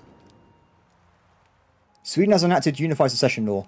Oh, we actually we did the wrong one. So this is not going to be an annexation personal union. It's going to be more of a cooperative one. That might work out for us. So if we do this one here, we vote for a cooperative investment. That might mean Norway could just invest in my territory for me, which could work out quite well. I'm still surprised that they're still part of the same group because I'm pretty certain... it's because my leader's Catholic. That's why. If he was Norse, it would have been kicked out. But luckily our nation is still Norse, so we are still getting those... Wait, are we? Oh, did the game flip me back to becoming... There's no way. What is going on? How am I part of the Holy See? Oh, I'm not. This is a hotkey, isn't it? You can customize hotkeys. So I can get rid of this. And if I wanted to, I can add in anything else. So I can just be like, oh, keep an eye on this thing instead. It's pretty cool. Why not embrace Catholicism? Because that's boring. I want to become I'm literally playing as a Norse. Catholic has nothing of interest in there. You pay money to the Pope, and he might insult you every once in a while. That's it. That's all you get from that entire religion. It's not worth it at all. I think it is probably the weakest religion. I would always recommend moving away from it. The other creators have told me that Sunni is probably the top candidate at the moment for being a powerful religion. So you can choose what you want. But like I said, being Norse, we currently get access to more research rate, more literacy, and also we can get slaves. So all those things I would say are more useful than the benefits you get from being Catholic, which are not as prevalent. What are the benefits of being Catholic? I think they're not very interesting. You get all this stuff. So you can't tax the clergy. You get a bunch of... It's basically just clergy focused. It's very in tune with the Pope having all the power and everyone else kind of just being subservient to him. That's why you get a very major split in the religion. Well, in a few hundred years. The religion will just split in half at some point. So that will happen down the road. Marketplace. Can't afford it. Need a little bit more cash, and then we can get an extra marketplace again. By the way, if you're wondering, you can actually build in vassal territory. that will allow you to pretty much build their nation. You will get 20% of their income anyway, but if they get rich enough, they start developing by themselves really quickly. So it actually means you can kind of power level your vassals by just giving them a little bit of a boost at the start of the game. It's pretty awesome. I might switch you over, my friend, to starting to suppress the Catholics. So now, this will start reducing instead of going up next month. Done. You can crusade. There is actually crusades, by the way.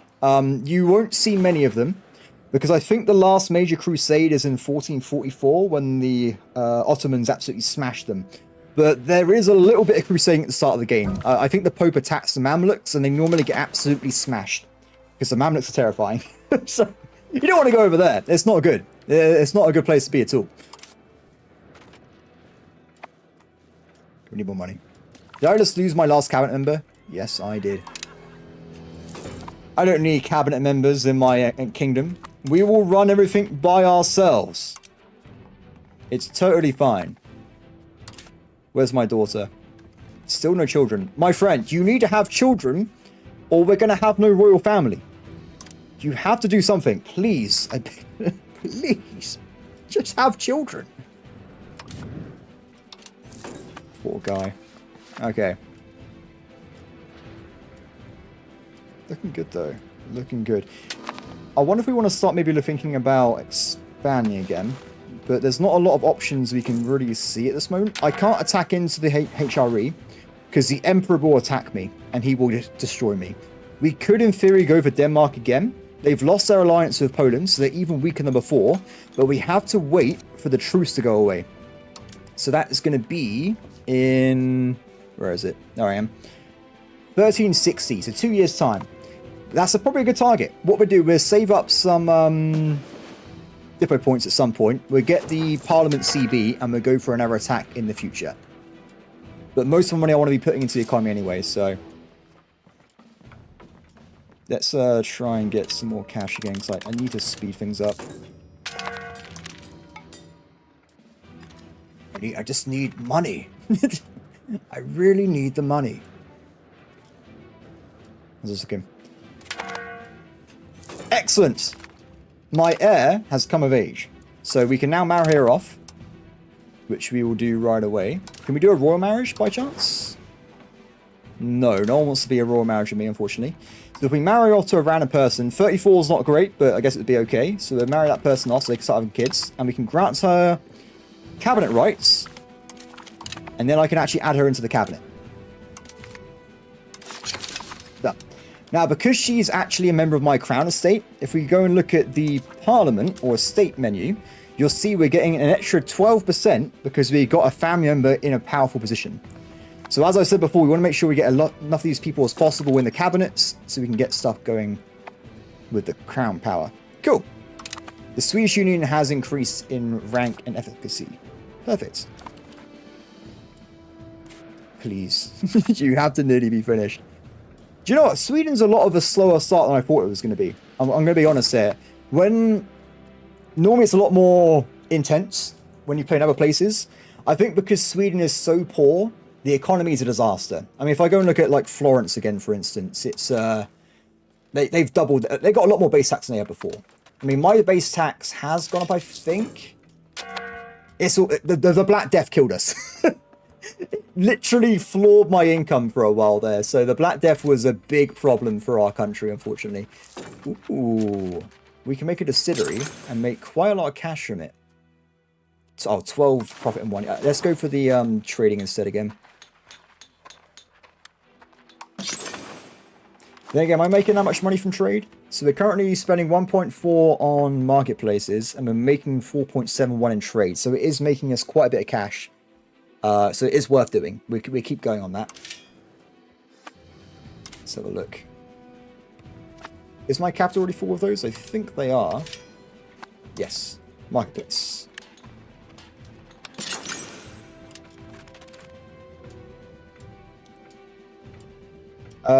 Sweden's normally weakness is poor and low population. Yeah, it's not great. It's not great at all. The worst thing as well is this game has control mechanics, I said before. So most of my country, I'm making hardly any money off them at all. Until we start getting roads and stuff going, or like naval patrols, we're making pretty much no money from all of our lands. It's quite nasty, really. And this is the current proximity from the capital as well. It's all terrible. I mean, if I was playing as like this country, all my countries so centralized, I'm making a lot more money from all directions. It's a harder start. But once we get going, we will hopefully rock it off. But we're now making 5.5. We can make a building every like year or so. We are starting to get a bit of the progress going there, hopefully. So we can really hopefully launch off into space. That's what I want to do. Yeah, I'm still not getting much of these people, are they? Catherine! A daughter has been born! Congratulations. So she will become our new heir, but we still have our other member in the cabinet anyway, so at least she's doing stuff there. 4 more locations. More money is in the bank again. Marketplace. I'm not just going to build like one building at a time. When we get a bit of the basic fundamentals sorted out, I will start diversifying. It's just that the marketplace is just a no-brainer choice at the start of the game. So let's get you switched out to something else. Go back to converting the province. Go. So by the way, with the conversions, it is slowly switching over. If you look across my country, we're around 10 to 20% in a lot of places. That's because, for the most part, population growth won't include, like, wrong cultures or wrong religions. So it will be very slow, but it will switch over. It's just going to take a very, very long time. It's actually unfortunate. 2 days ago, they did a patch, and they modified some buildings that made this run a lot harder than it should have been. So before, if I went to build a cathedral, it used to give you a flat plus 20 population conversion every month. Now it gives you plus 20%. So my original idea when I did the series was going to be that I had all these cathedrals everywhere, and I would also convert my population over, but that's just not the case anymore. They changed it. You're thinking, why would they do that? It makes more sense. If you have, like, Egypt... Let me see if I can find it. Where is this location? It's got 342,000 population in this one province. If you try and convert this over with a plus 20 modifier, it's not any good, is it? But if you get plus 20% conversion instead, that is a lot faster in the long run. It just happens for small nations like mine, it's actually bad, but for everywhere else in the game, it's good. I just happen to be the place that you don't want to be using that modifier. Oh, they're building a wharf. That means the vassal will be able to make its own boats at some point, which is pretty fun as well. Plus 10 income, guys. Double figures. We have reached double figures for the first time. I'm going to go and buy a golden Rolex. And Roy, that's what we're going to spend money on. This is perfect. Oh, excellent. We will get more and more money. Oh, this is brilliant. If it wasn't for that damn 250 debt event, this would have happened like 10 years prior to this event, by the way. I'm just going to put it out there. It slowed me down a lot. I was very unhappy about that. Excellent. By the way, Norway is going to outpace me, I'm pretty certain, because they are making a lot of stuff there. No. They're currently ranked... Oh, I've overtaken them! We're 46. We are once again more powerful than Norway. That is brilliant news. So what we'll do, by the way, now we've got plus 10 income, I'm going to maximize all the really good income sources first, and then we'll start increasing stability, which will make my estates happier. Then the game will become more normal. Once you get past this initial phase of just having a horrible economy and people being unhappy, it's a lot stabler, and you can expand a lot faster. Unless you're the Byzantium Empire, then it's always bad. It always sucks over there. Or at least for like 10, 20, like 30 years, it's pretty bad. Give me more people. We must become richer. Do I see locations I might be able to attack? Now, I notice there's this little Russian state. Oh! Novgorod is pretty weak. That could be a target for expansion. I think we will still go for the Danish first, though, because they're already so weak. If I finish them off, this area is mine. Then I think we might go for the Russians and just eat this. Once we get more power as well, we will go properly for this area as well. In fact, yeah, we got a lot of targets. And we have a parliament.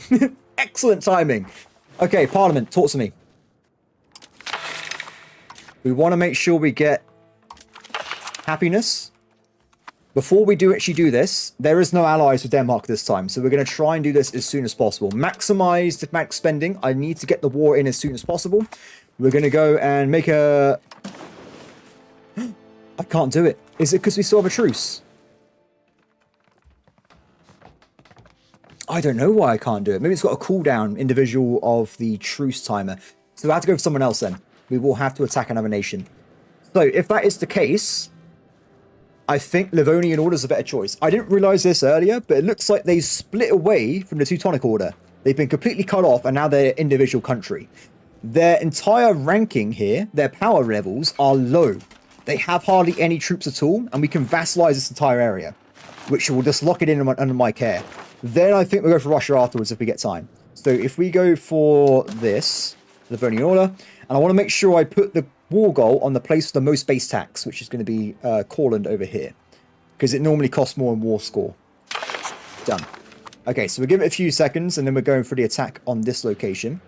Oh, this is brilliant! I'm absolutely chuffed, guys. We actually have places we can attack. When we get the last marketplace, next thing is going to be building a wharf so we can get some proper military ships. That will allow us to transport troops across the oceans without having to worry about the levees being bugged out at the moment. So that's going to be my next priority after this building we're going to build in a second. One day. I hope Estonia is ready because they're going to have to currently solo the enemy while I get over there. I'm sure they'll be fine, but you never know. It's a shame we got some pretty bad rolls on the parliament here, but it is what it is.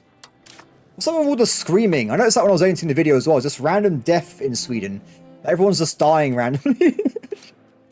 I think it's because of my... I don't know why it is, actually. I have no idea why this region is just got like random screaming the whole time. Ooh, we have a new clergy member that can be part of the cabinet. That could be a good shout. War. War has been declared. Excellent. Okay, so everybody, it's happening. We're going to go in. Let's start saving money once again. Can I bring in levies? I can. So I'll call in the levies probably in my other locations. Not that one. I think 2 boats will be enough to move my army over. Levies are very efficient when it comes to going in ships for some reason. It's ridiculous. If you get, for instance, an army troop, it's 1-to-1. If it has 250 cargo space, you need 250 troops to put in there. With levies, it's like a tenth of that. It's like ridiculous. I think it's to support England and stuff at the start. What the hell? No, what? Holland? What? What? How did that happen? What the hell happened here? Well, it looks like England's being colonized by Holland. I don't know how that is even possible. I don't know when it happened. But it's happened. That's just sad, that is. I can't believe I've witnessed that. It's terrible. I feel badly. I think they need to work a little bit on the England power at the start, because they get rolled by everybody, I've noticed currently. It's quite funny. Sometimes they survive. Just not this game, apparently. The last game I played, though, the Byzantium one, they actually did pretty well. They took over all of Ireland and Scotland. They started colonizing the New World, and France didn't kill them. So it's a bit like they might just flat lose everything, or they can do pretty okay. Okay, so capacity is 400. We've got 2 people at the moment, but that's okay. We can use a combined AI form on this. It's pretty cool. If I just tell these guys to go here, the AI in theory will figure it out for me. After they move over this way, apparently. Go AI. Show me that the game actually automates. Ooh. Oh, we got another parliament buff, and we got 1 day left. Can we get enough support before parliament ends?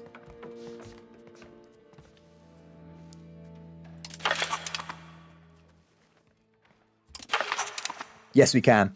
What do we do? Do we get another war goal on Novgorod? Or do we go... Novgorod.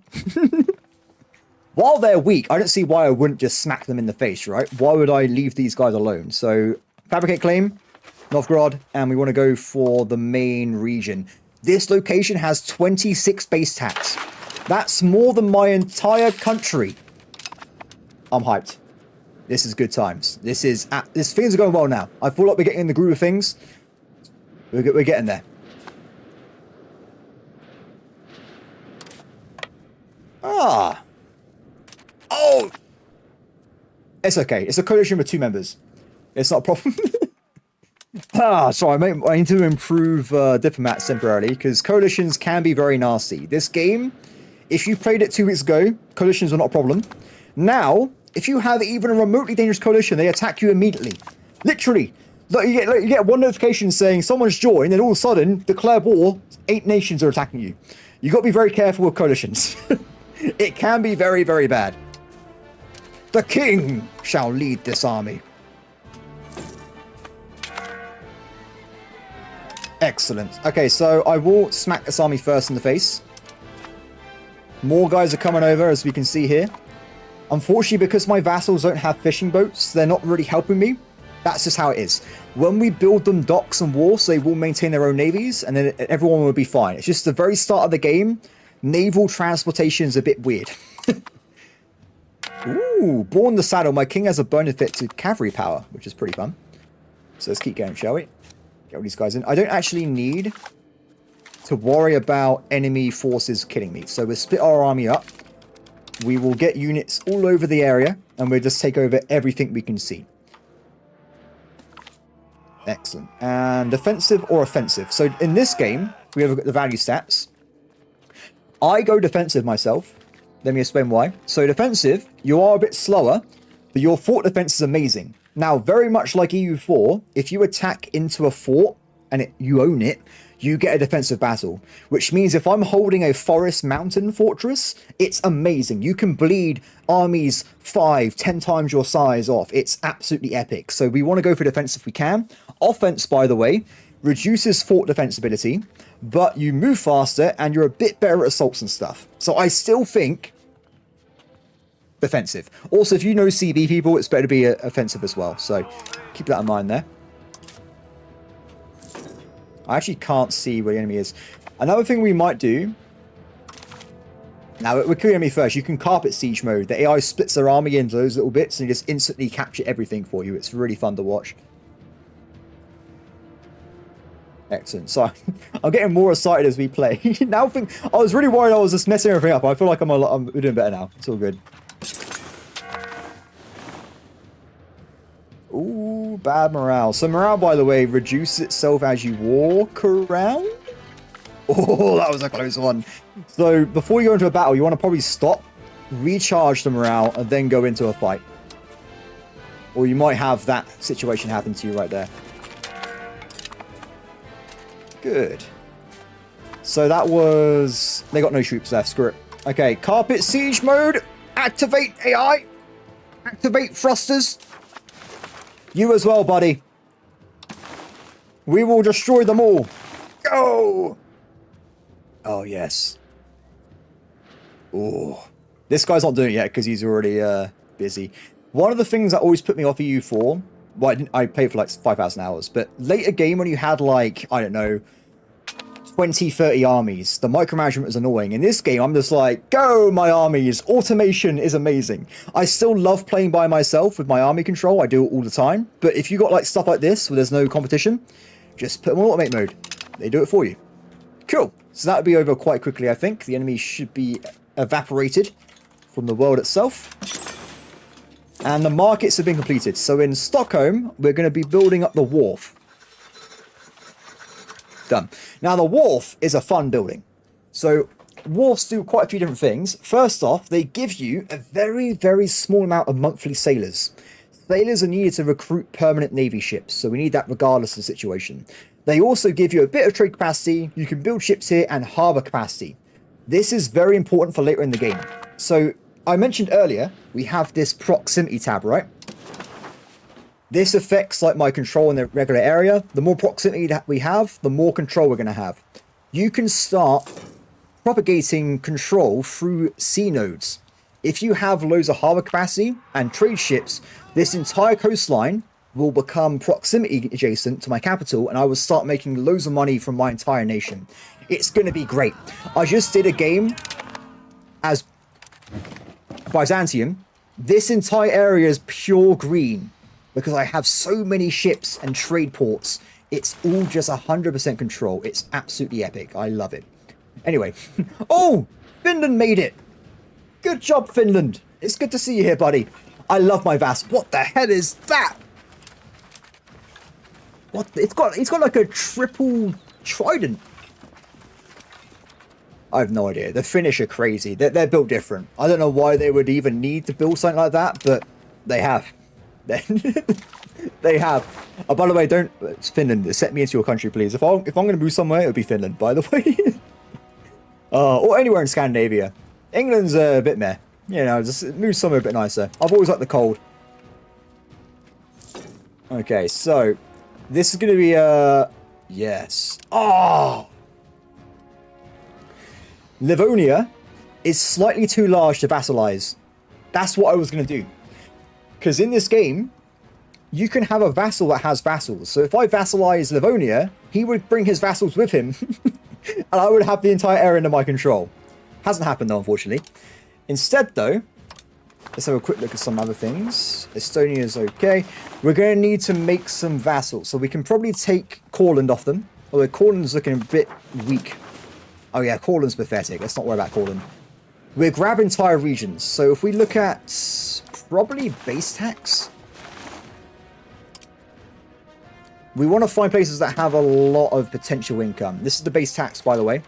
Everyone sucks right now because it's the start of the game. Unless you live in Genoa, where you make 68 base tax in one location. What? That's insane. I'm impressed, Genoa. I don't know how have they done that? Oh, they've built 9 tailor guilds. The building that made me loads of money. They're absolutely loaded. They have just infinite money from the tailor guilds right there. I love it. That is some good stuff there. That is probably that is the richest place on the planet. Yeah, it is. That's insane. Anyway, everybody. So looking at this map mode, it doesn't help me because everything sucks. Riga is a good place, but it's all just dead lands, isn't it? There's nothing of like massive influence here.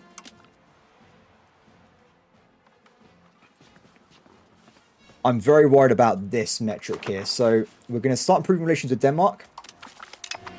How this game works with AE is if you improve relations, it actually deletes AE as it goes. So I can remove all 65 AE from Denmark so I can attack without coalitions coming in. I haven't got to worry about every person in the coalition, but just the ones that worry me. So Denmark would be one of them because I want to attack them individually later on, right? So with this, we're going to currently get a coalition against Denmark, Courland, which is dead, Livonian Order, and Hanseatic League. That's okay. I'm okay. That's fine at the moment. We will grab more territory as we go through. Now that's a dangerous coalition if you do this.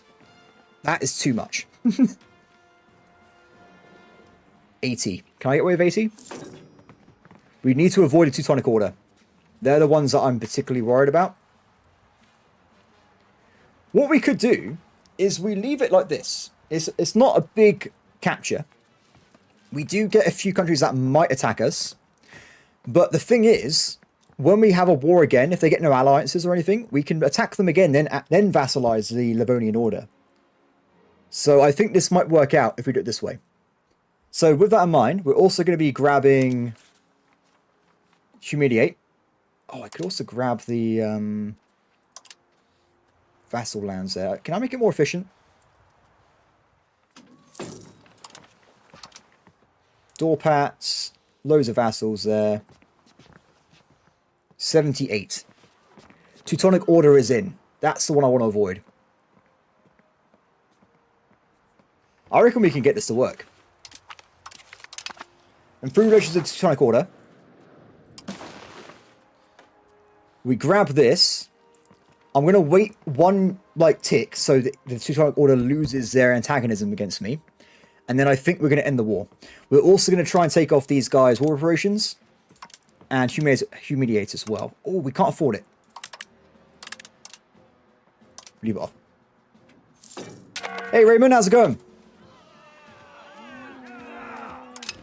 Okay, we're going for it. It will be fine. Oh, we have gained land. Now, because these guys are still vassals of mine, I will be getting taxes off them. The Corland guy, what I'll do, I'm going to give him this territory in a minute. So he can just have it himself. And we'll probably give this to Estonia. No, we won't. We'll make this as well part of a new vassal. The AI won't be able to propagate trade through naval nodes at the start of the game. So if they're just their own little country, it'd probably be a better idea. Oh no, that's terrible, isn't it? It's detached. There's going to be no income from this place at all. Damn it. That's my vassal's problem though, right? Okay, disband Navy. Disband that as well.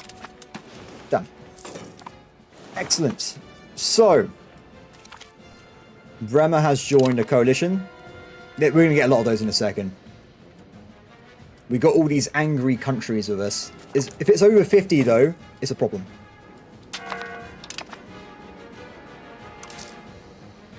Give me a little bit more. I need one diplomat to actually give land away. That's what I'm waiting for, by the way. Cool. That pretty well. So, reduce fort maintenance. Diplo spending is still sky high temporarily. And then we should hopefully start making money again and progressing towards having a stronger economy. Our base tax is now 29. We've gone back to where we were at the start. Yes! Progress has been made, everybody. We've done it. I feel like I've achieved something in my life. I can die happy. It's all good. Okay, one more tick. Thank you. Okay, Corland, you are getting your lands here. Estonia, I guess we'll give this over to them for now. It's the land's useless no matter who owns it, right? So we just give it to another vassal. Done. Excellent. Because the AI will actually waste or use its cabinet members to convert this land for me. That's why I'm giving it to AI over having it myself. So, we'll give it a few years' time. We can attack Novgorod up until 1365. So if we just chill for a little bit, we'll do that in a minute. Now, what we'll do while we're waiting, though, is I want to probably make the Hansa back out of me, because Hansa makes a lot of money. And I'd rather they weren't pissed off at me. So we will give them a bit of cash. Or, sorry, diplomats. And they should start ticking down as well. Excellent. Good. If Bremer attacks me by itself, by the way, you can probably annex their territories. That'd be pretty fun if that happens. Shrew! Oh, is that my son? We have a shrewd son. He's going to actually be decent at his job for once. It's going to be brilliant, guys. We will actually have a decent ruler next time he comes through. Now, if I look over here as well, we have more research. I've not done research in ages because I preset it ages ago. If we have a quick look, though, what do we need now? We've got all the literacy buffs, so that's come through already. Diplo annexing cost does... Okay, I know what we're doing. We need to go for military, I think, at the start, because if someone attacks me, we need to be as strong as possible, right? So we can directly improve the morale of our armies and also get some peasant levies, which are going to be a bit stronger. Actually, no, would they be stronger? We're in all that tech for now. I think we'd just go for the army morale. And then I want to go down this way, and we can grab some benefits. We can get war score cost reduction, which is probably a great idea as well. So I think... yeah, we'll get that started off in a second then. Get this first, though. We're going to be doing a lot of annexation from diplomats, so being 10% reduced time is going to be really helpful.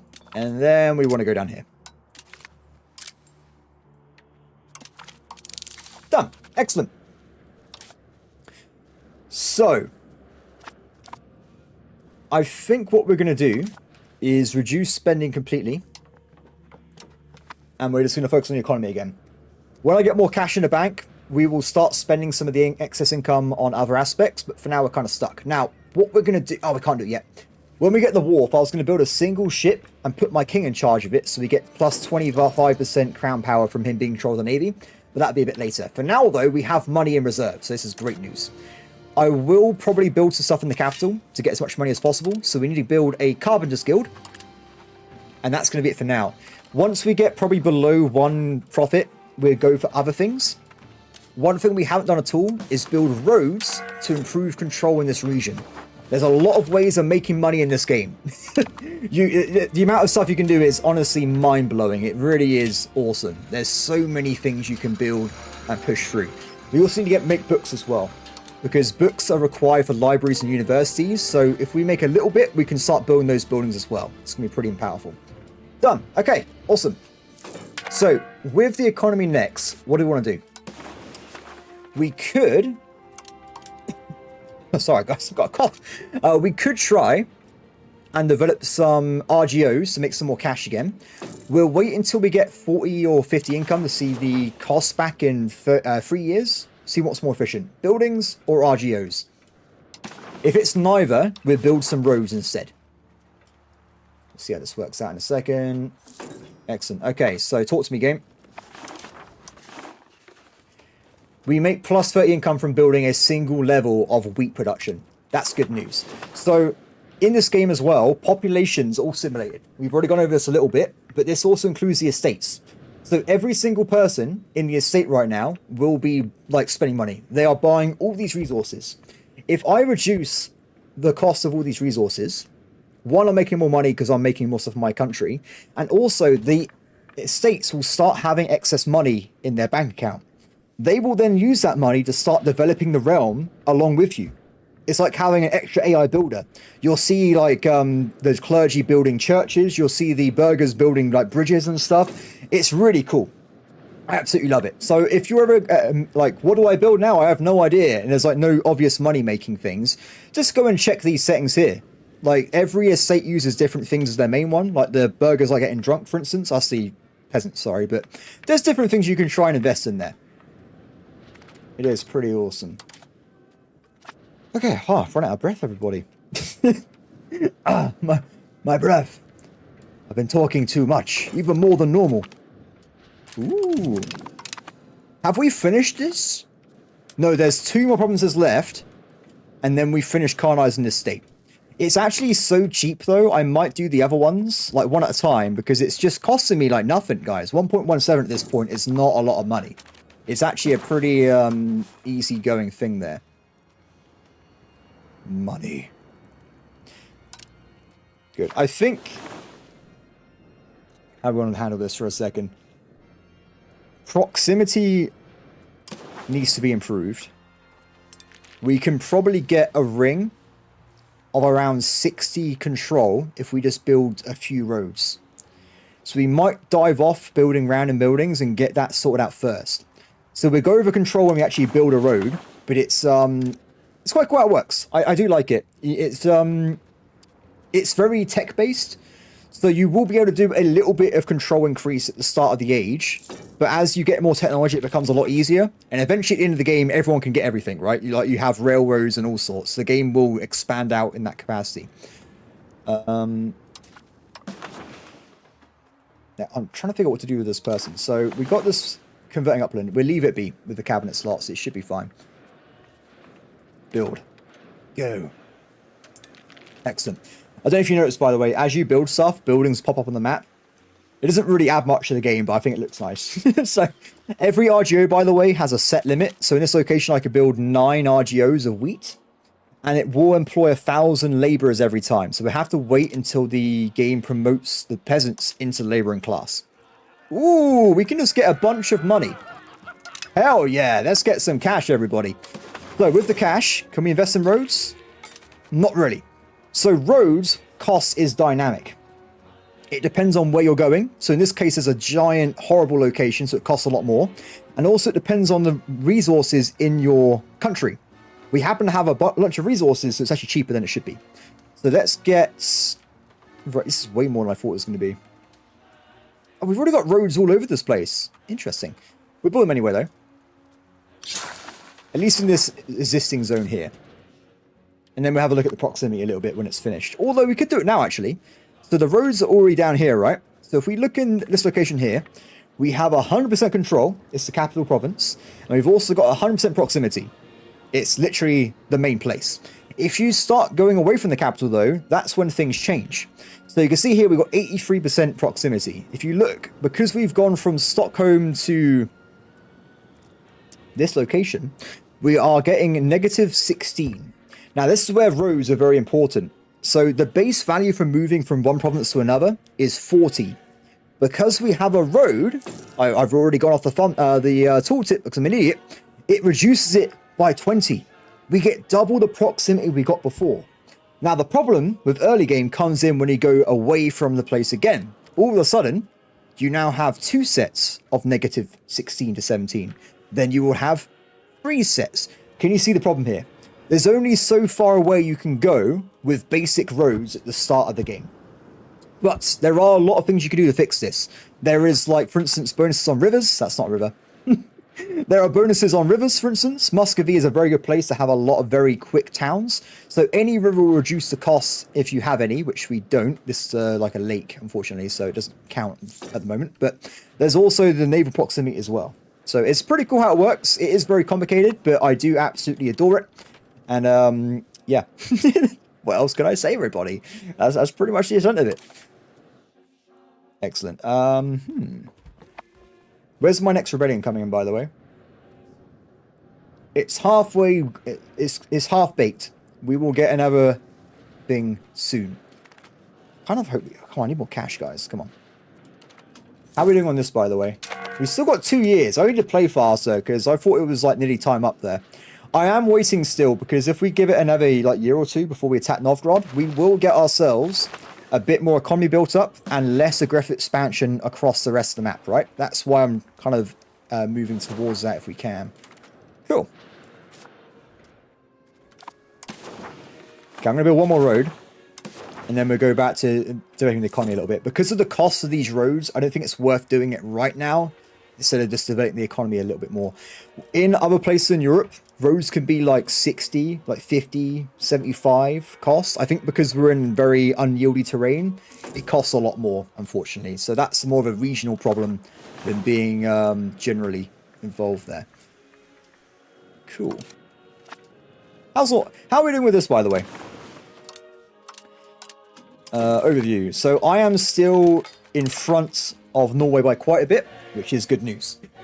I have no issue with them being my vassal, like my ally for now, because eventually we can get a law where they have to help me in wars, which means I get a free ally, which is perfect. I don't think Norway is going to attack anyone. They might attack Scotland, but we'll see. Money. Give me the money. Oh, this is way too much. Oh, this is perfect, though. Perfect. Lumber. You want to have lumber maxed out if you have any, because it's the primary source of most of your buildings. If you got lumber, you're going to be making a lot of money off it. So that is really good there. Good. I think that's going to be it for road building for now. And also, while I was talking, we have built the wharf, which means we can now build probably a single cog for our navy. It's not going to be a lot, but it will help our king, well, I guess, have a navy. Well, why not? Why not, right? Good. This space has gone up a little bit. We now will get more money from this location as well. Perfect. By the way, eventually as well, the burghers will make their own roads as well. So if they're rich, they will make you richer. They're pretty awesome. In my Scotland game, I unlocked the second tier of roads. The burghers immediately built like 20 roads right away. They were so rich, they just jumped loads of money into the economy and it was all over the place. It was brilliant. More. We need more marble. No aid. So these events I'm clicking through, by the way, they keep saying like I need to lose money to improve relations with the noble estate. They've got no relations with me, so I don't care what they think. They can attack me if they want, and I will kill them. I just don't care. Like, the nobles aren't going to beat me. I'm too strong. They can continually try and kill me, and it's not going to work out. By the way, rebellions spawn based on power levels of areas. So if you have, like, for instance, a burgher revolt, they might steal your capital city. If that is the case, you'll probably lose the game. So be careful. If you see a revolt, hover over it and it highlights where they will be attacking you. It's very important information, guys. You want to keep an eye on that before you die. Awesome. Okay, back to build some buildings, shall we? I want to keep this going because the more we get in the capital is the most efficient place to make money end of the day because it has 100% control. So we want to be locking that in as much as we can. Also, I think it's time we get a different map for the attack on Novgorod. They're still weakening us by a lot. We can still absolutely smash them. It's going to be amazing, guys. I can't wait. So, maximum diplomacy. Go! It's going to take 5 months, but then we will... Excellent. The coalition against me has disbanded. That's what I want to see. No one will be attacking Sweden, guys. We will become... they know what they're doing. They got to stop me now before I start snowboarding. If they leave me alone, I will destroy everything. What are they thinking? It's like my friend when he plays Stellaris, he always does like tech races. I had to protect him for like the first half of the game because he has no military. And then all of a sudden he's like, I have a Titan. I'm like, what? Like, oh, they just come out of nowhere. Good times. Good times. Well, I keep just putting it in the same place. Where's the other one? This location. Is it one of these? Yes. I'm spreading out the RGOs a little bit because they had to recruit all the population. So it's going to take ages to actually make money in that location. So that's why I'm spreading out a little bit there. Okay. No reason to delay. We're going to attack them right now before they get any weird alliances. Declare war! Go! War. Excellent. That is what I want to see in my video games, everybody. I can bring in... I would need 40 sailors to bring in a my own ship, unfortunately. So we will raise the levies. Raise the levies! And also I'm going to be getting a little bit of fishing boats again. Oh, one fishing boat. That'll be fine. The one from the prior war hasn't recovered yet because of that bug. So I'm using my 8 fishing boats in reserve until something really bad happens. Just in case I really, really need like a lot of ships for some reason. That's why we're keeping that in reserve. Okay, everyone, group up. And then we're going to go through the attack. Because all my vassals should be, well, loyal, we will probably be seeing a lot of assistance from our allies here. My vassals have a lot of troops, as you can tell. They're, well, some of them have. They'll help me. It's fine. Excellent. By the way, if you haven't noticed, every time we do increased relations, it costs 0.05 diplomatic reputation. That's why we have none for like most of the game, because I'm using it on these other events. Okay, you good? Excellent. I think the king will lead this army. And let's go over to Estonia, shall we? Don't walk to Estonia. What are you doing? Just use the boats, man. It's not that bad. So hopefully the game will... there you go. It will take him a little bit of time because it's a very small boat and it has to move my entire army over to the other locations. So bit of a long one there. More carpenters. Done. Oh, wow. We can make a slave market and make 9 gold. What? How do they make that much money? I've never done slavery before. Do I want to do slavery? What do you guys think in the chat? Like, should we be a slaving Norse race? Or do we just want to, like... We kind of take them in war, but it's not, like, on purpose. Are you okay? No. They're attacking Denmark? Let's hope they lose, because I want to take over Denmark. Oh, that's such a shame. I'm sad I saw that. I'd rather I didn't know it was happening, so I can just go on with like ignorance is bliss kind of thing. It's okay though. More RGOs, very nice. I might start pumping up the stability in a second. In fact, I think we should probably do it. Give it a little bit longer. Slaves, okay, Jay. That's all we need to know. I mean, if it's making that much money, right? I don't know how it's making the money, but we had to at least build one slave center, right? That's gonna like double my income. Definitely worth doing. Oh, my allies are losing battles here. Bit scary, but I'm sure we'll persevere. No slaves. Oh no, we're 50. Wait, can I do... Wait, it's YouTube. I can do a poll. How do I do polls? Someone help me. Goal. No, that's some kind of like YouTuber thing. I don't want to do that. Engage with audience. Start poll. Slaves. Yay or nay? There you go, we're doing a poll. It's just the craziest game. What kind of game would you do a vote about having slavery? We'll leave that up for a little bit. We'll wait until I have enough money. We'll see if it's balanced or not. We'll go from there.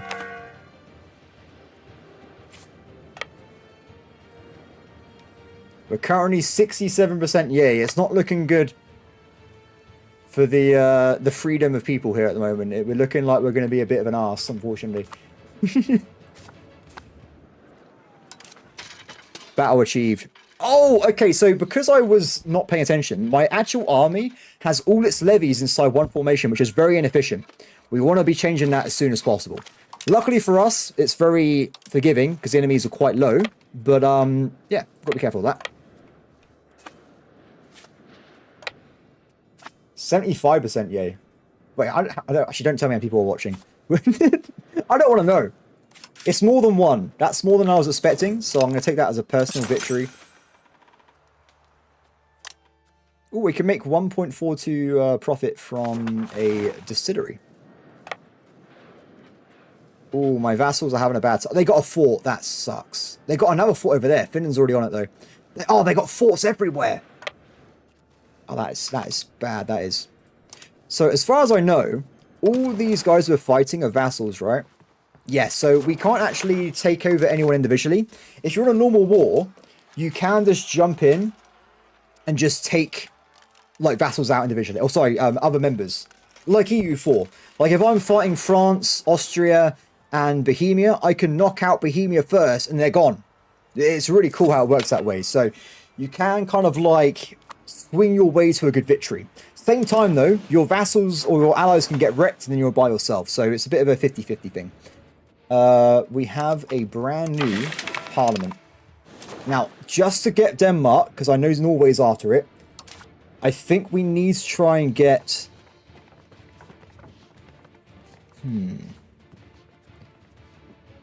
Oh, interesting. So I was distracted by myself there. So we have two policy recommendations on this parliament.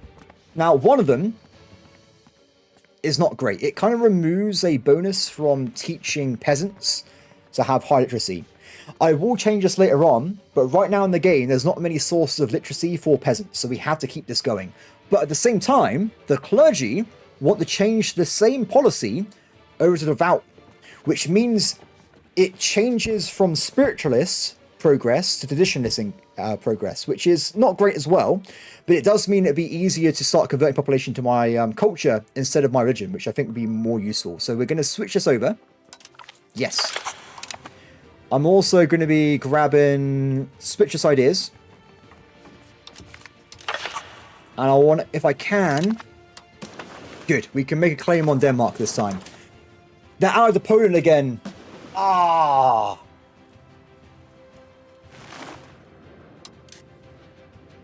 Can we risk a second, like, crazy war? Or do we want to go for a law change? Because law changes are very, very powerful. We'll go for the law change. Because we already have a lot of aggressive expansion. Having one parliament off to let that cool down a little bit might be a good idea. So we'll have like one war off and we'll try and get some laws instead. So, what do we pick, everybody? There's a lot of options, right? So, I've already got a few of the ones I wanted. Even more now that we've got devout education. Feudal administration. We currently have +5 food. Not really interesting, this one. We'll leave this alone. Open borders are good. Censorship. Now, this one is interesting. So, currently we have censorship, which means you get a bit of happiness with the clergy. But you can switch it over to make it into no censorship at all. There is absolutely no censorship in the realm of Sweden, which means you get more innovation, humanitarianism, and individualism. This will also increase... Oh, that's a good point, actually. Heretic beliefs will be less dangerous, so they're more, I guess, stable. And you also get a little bit of cultural influence. That's a good pick, I think. But we'll look at the other ones first. Traditions, not important. This is about integrating territory through conquest or having happier peasants. I'm okay with happier peasants. Noble levies is already good. We got that one sorted out already. Civil law. This one is good to change. So we can change it so we get +1 relations with every estate. Not that powerful, but something we want to do at some point in the game. Trade routes. It's already in a pretty good one. I'm okay. More trade range means you can find better deals in the game to make more money. So that's fine. Ooh, it can become polygamy. Not sure about that one. It's going to have to be this one, isn't it? Noble controlled money operations. So this gives us happy nobles, but we go towards aristocracy and traditional economy. Both of those are bad. I want to go towards burgher control, which gives me plutocracy and capital economy, which is two things I want way more than the alternative. So if we go over here, I think we're going to grab this right away. Done. Excellent. I feel way happier now. What's happening over here? Oh! Oh no! My vassal! That's not good. If you're wondering why though I feed Finland so weak, it's because I made them switch their culture, and because they got the wrong culture, they can't co-op many units to fight with them. So that's why I didn't actually bother doing it with my new vassals, because it means they can still co-op armies to fight. It's a bit of a half and half thing. How's the vote doing, by the way? 67% slavery. Oh no! It's gonna happen, everybody. I'm sorry. Where is it? No one can stop me now. The 10 gold is too... It's happened. It's done. We're gonna make a load of money off becoming a slave trader in Europe. It's morally questionable, but we're gonna become rich, everybody. My empire will be built on the blood of others, and it's gonna be awful. Okay, so what we'll do... Every age we go through, so next time would be the age of discovery. We'll do another vote again. Let's say, do I carry on being a slave trader, or do I stop and fix my ways? That's fine, right? Then we can decide if I want to be a slave trader the entire time. Cool. So while I was distracted by myself, by the way, when I talk to you guys in chat, I literally stare at the chat and I just move my hands. You can't see what I'm doing. It's just absolutely crazy. He's mad, I say. He's absolutely crazy. Oh no. Okay, so I've got to be careful here. So unfortunately for me, I have an issue. We have no food because there's no supply line. So if we pull back a little bit, we just try and grab myself. Oh no, this is a bug, isn't it? Oh no. Oh wait, no, it's a bug. It's a bug. We can get around it. So, normally with zones of control, if you go near a fort, you have to attack it, or you have to leave the way you came in. Sometimes, when you go into a battle currently, it resets your entrance to the fort itself. So the only way out of this area is if I have to attack the fort. Now, the good news is, I can take over this region, and it may have a bit of food supply. Potentially. So if we do this in a second, you'll see... It will give us a bit of food. Yeah, there you go. So now we've got a nice connection from up here. We have a connection to our food supply. So we won't be getting killed off as the game stands. Do you know, if we're doing slavery, we're going to go full in. It's going to build more. Look at all this money. Oh my God. Wow. Sorry, do you know, I'm converted over. Oh, this is perfect. What is this? Unrest increase or missionary efforts stalled. We're going to get the increase in efforts. What I'll do, we need to get this guy back over again to stopping the Catholics from rebelling because they're getting really close to causing me some issues again. Sorry, guys. It's not happening. Uncensored pagan slave. This game is a simulation of history, okay? We are recreating the Viking Age. We are going to raid Europe. We're going to make them slaves and we're going to profit off them so we can get more slaves. It's just how things are. Although, honestly, it's kind of really bad, actually, thinking about it. What am I saying, guys? This is a video game. I completely condone slavery. This is not... Look, it's just how it is. There was a guy that made, like, an attire on Discord, in the creative Discord. There's a guy that did, like a massive analysis on why slave trading is so good. And I'm like, dude, don't post that anywhere else. It's a terrible idea. Oh, no. What have we done? By the way, I think in terms of the slave mechanics, I think really only the Catholics can't do it. I'm pretty certain every other place you play in the world has slaves being captured by default. It's just the Catholics are like, no, we're not doing it. Or no, or is it more that they won't enslave their own people? I think it's more that Catholics can't enslave Catholics. I think that's the majority of it there. Oh, check this out.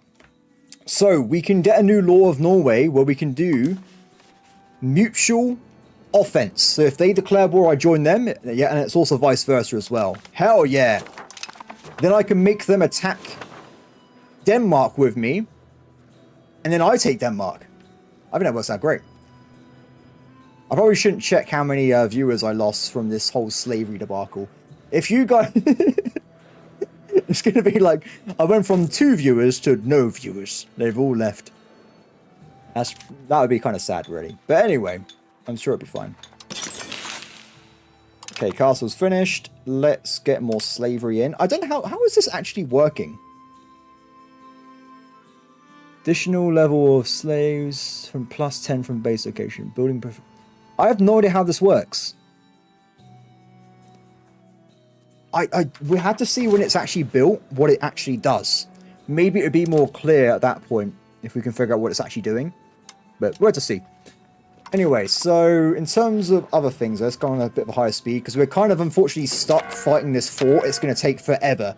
So we'll go on speed 4 while that's happening, and we just let the other stuff go on. My vassals are doing a great job, by the way. You can see they're conquering territory and stuff. So they got an army of 3,000 combined. That's pretty cool. The tactical AI in this game is honestly amazing. It really is. When I first started playing, I would have sworn there was a dude in my game in multiplayer because it was so good. There's like they hide in forests, they like ambush you and stuff. It's brilliant. If you have a big front war, I had a situation where France had like strategic reserve armies that were like popping out and killing people that try to go through their front lines. It was epic, guys. Like I don't know how they've done it, but the tactical AI in this game is amazing. Still could be improvements on the country AI, but actually fighting is very good. What is this? We've done it, everybody. We have finished colonizing this part of the map. Ooh. It's really bad for control, though. Damn it. Why does it say we haven't got a core on these locations? We should have a core. So in this game, you've got 3 settings. You have Conquered, which is this. This is terrible. Conquered is abysmal. You literally have... Oh, it's Carney in this case, but Conquered is like negative stats. Someone must have Conquered somewhere. There you go. Conquered. Conquered has negative population conversion speed, assimilation speed, control, garrison, separatism. It sucks, everybody. Then you have an intermediate version. If I can find that as well. Perfect. So Finland, for instance, intermediate. These guys are integrated. They have -10 assimilation, a little bit of control, gain, and a little bit of separatism. So they're not as bad, but it could be a lot worse. And then you have cores. Cores are max control +20, more monthly control, and only primary and accepted people grow there, which means you're always growing more Swedish people, which is what the world needs in the end of the day. So that is pretty awesome, right?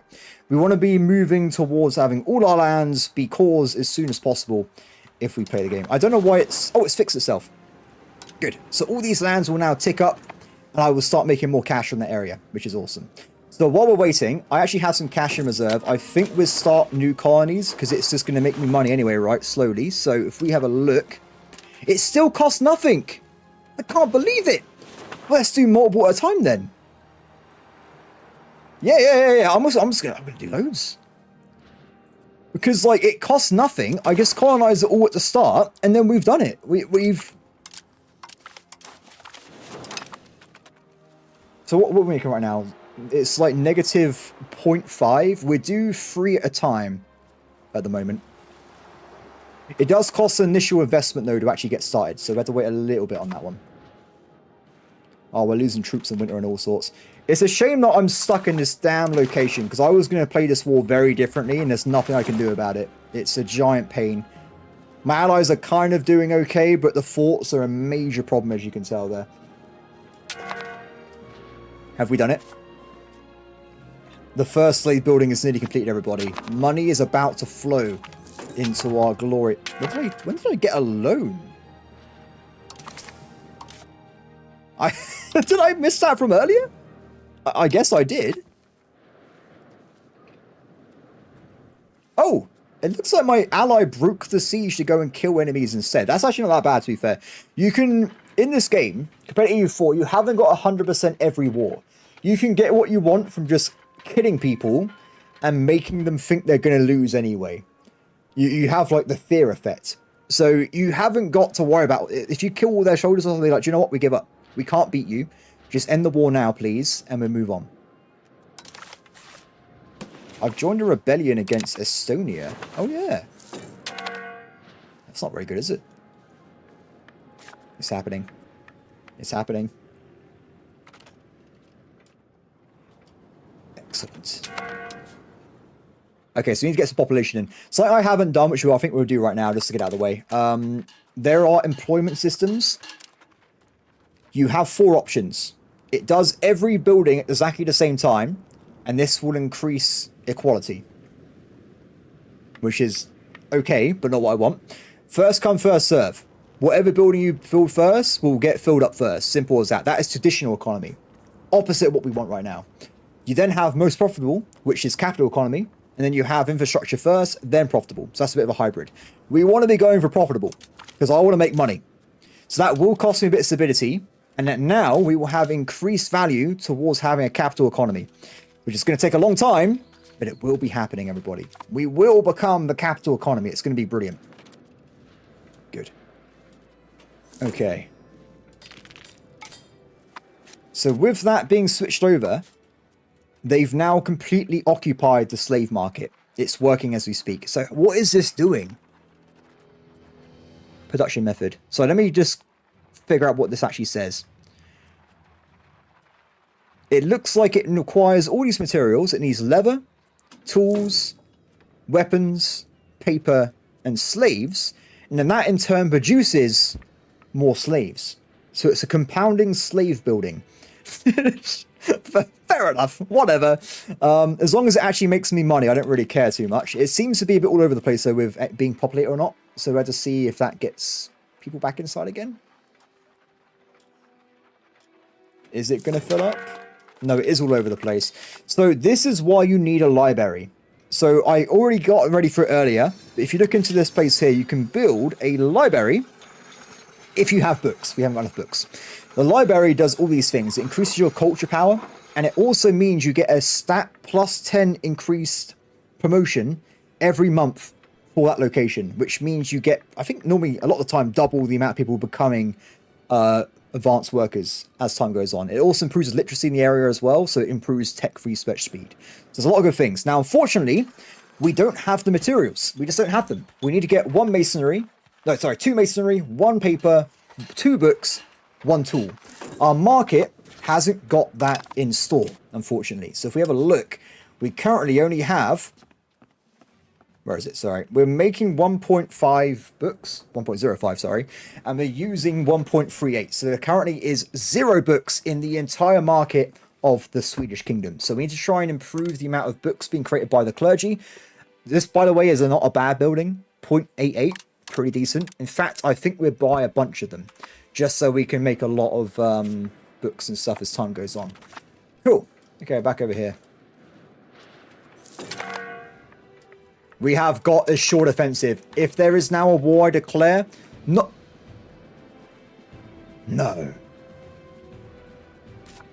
They took part of Denmark, but Denmark should be mine.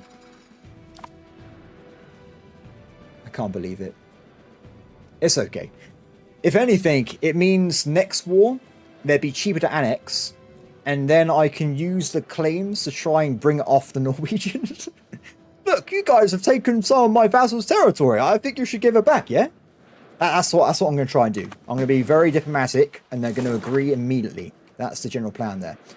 So, meanwhile, though, the war is still going on. We have lost... Oh, we've run out of supply again. Ah, guys. So what's happened here is, it might be the winter messing up the food supply a little bit. So we're going to try and recapture this little province here to get some more food. But it's not looking good, is it? We have lost a lot of troops. Finland has asked for money. If I say no, I hurt my reputation. Fine. God, stupid Finland stealing my money. I was going to put that into slavery. And now I can't. Please fix the food issue. There is no food here.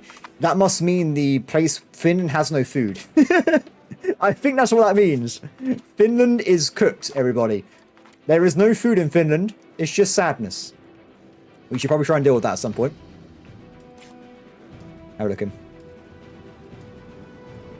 No burgers employed. Ah, that is shit. It should employ those buildings.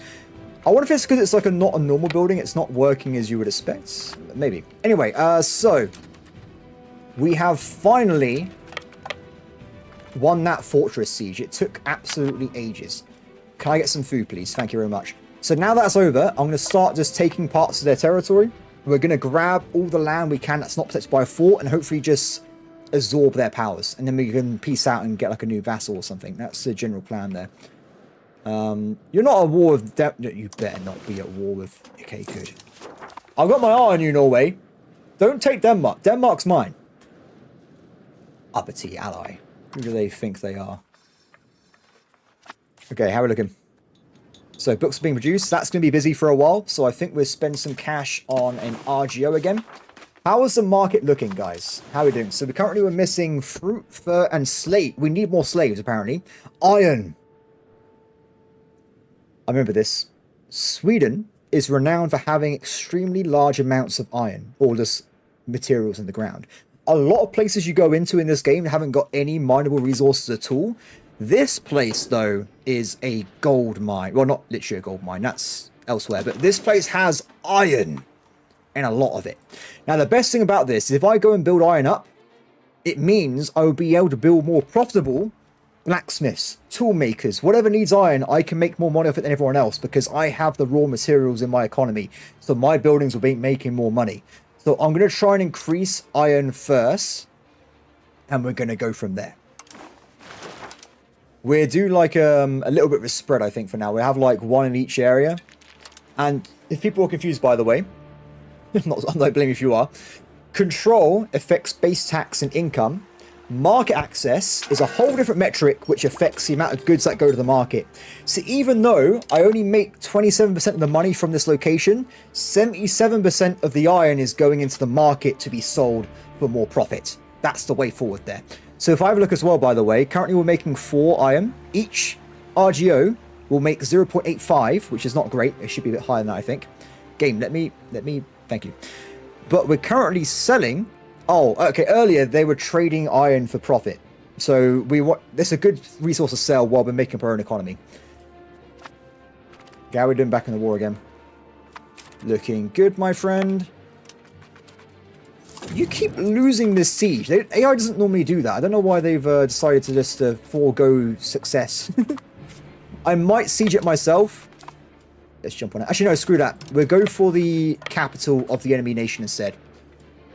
Just so we can knock that out. I don't think they've got a lot of stuff. They've got nothing really going on there. It's just going to be a siege. So you're thinking sieges, wow, they're really like boring and slow.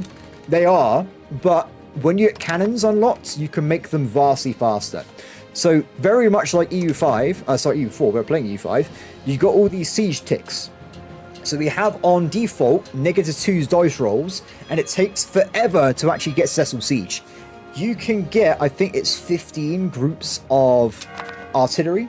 Then you get a +5, which means you can pretty much take over fortresses in a few months if you're lucky.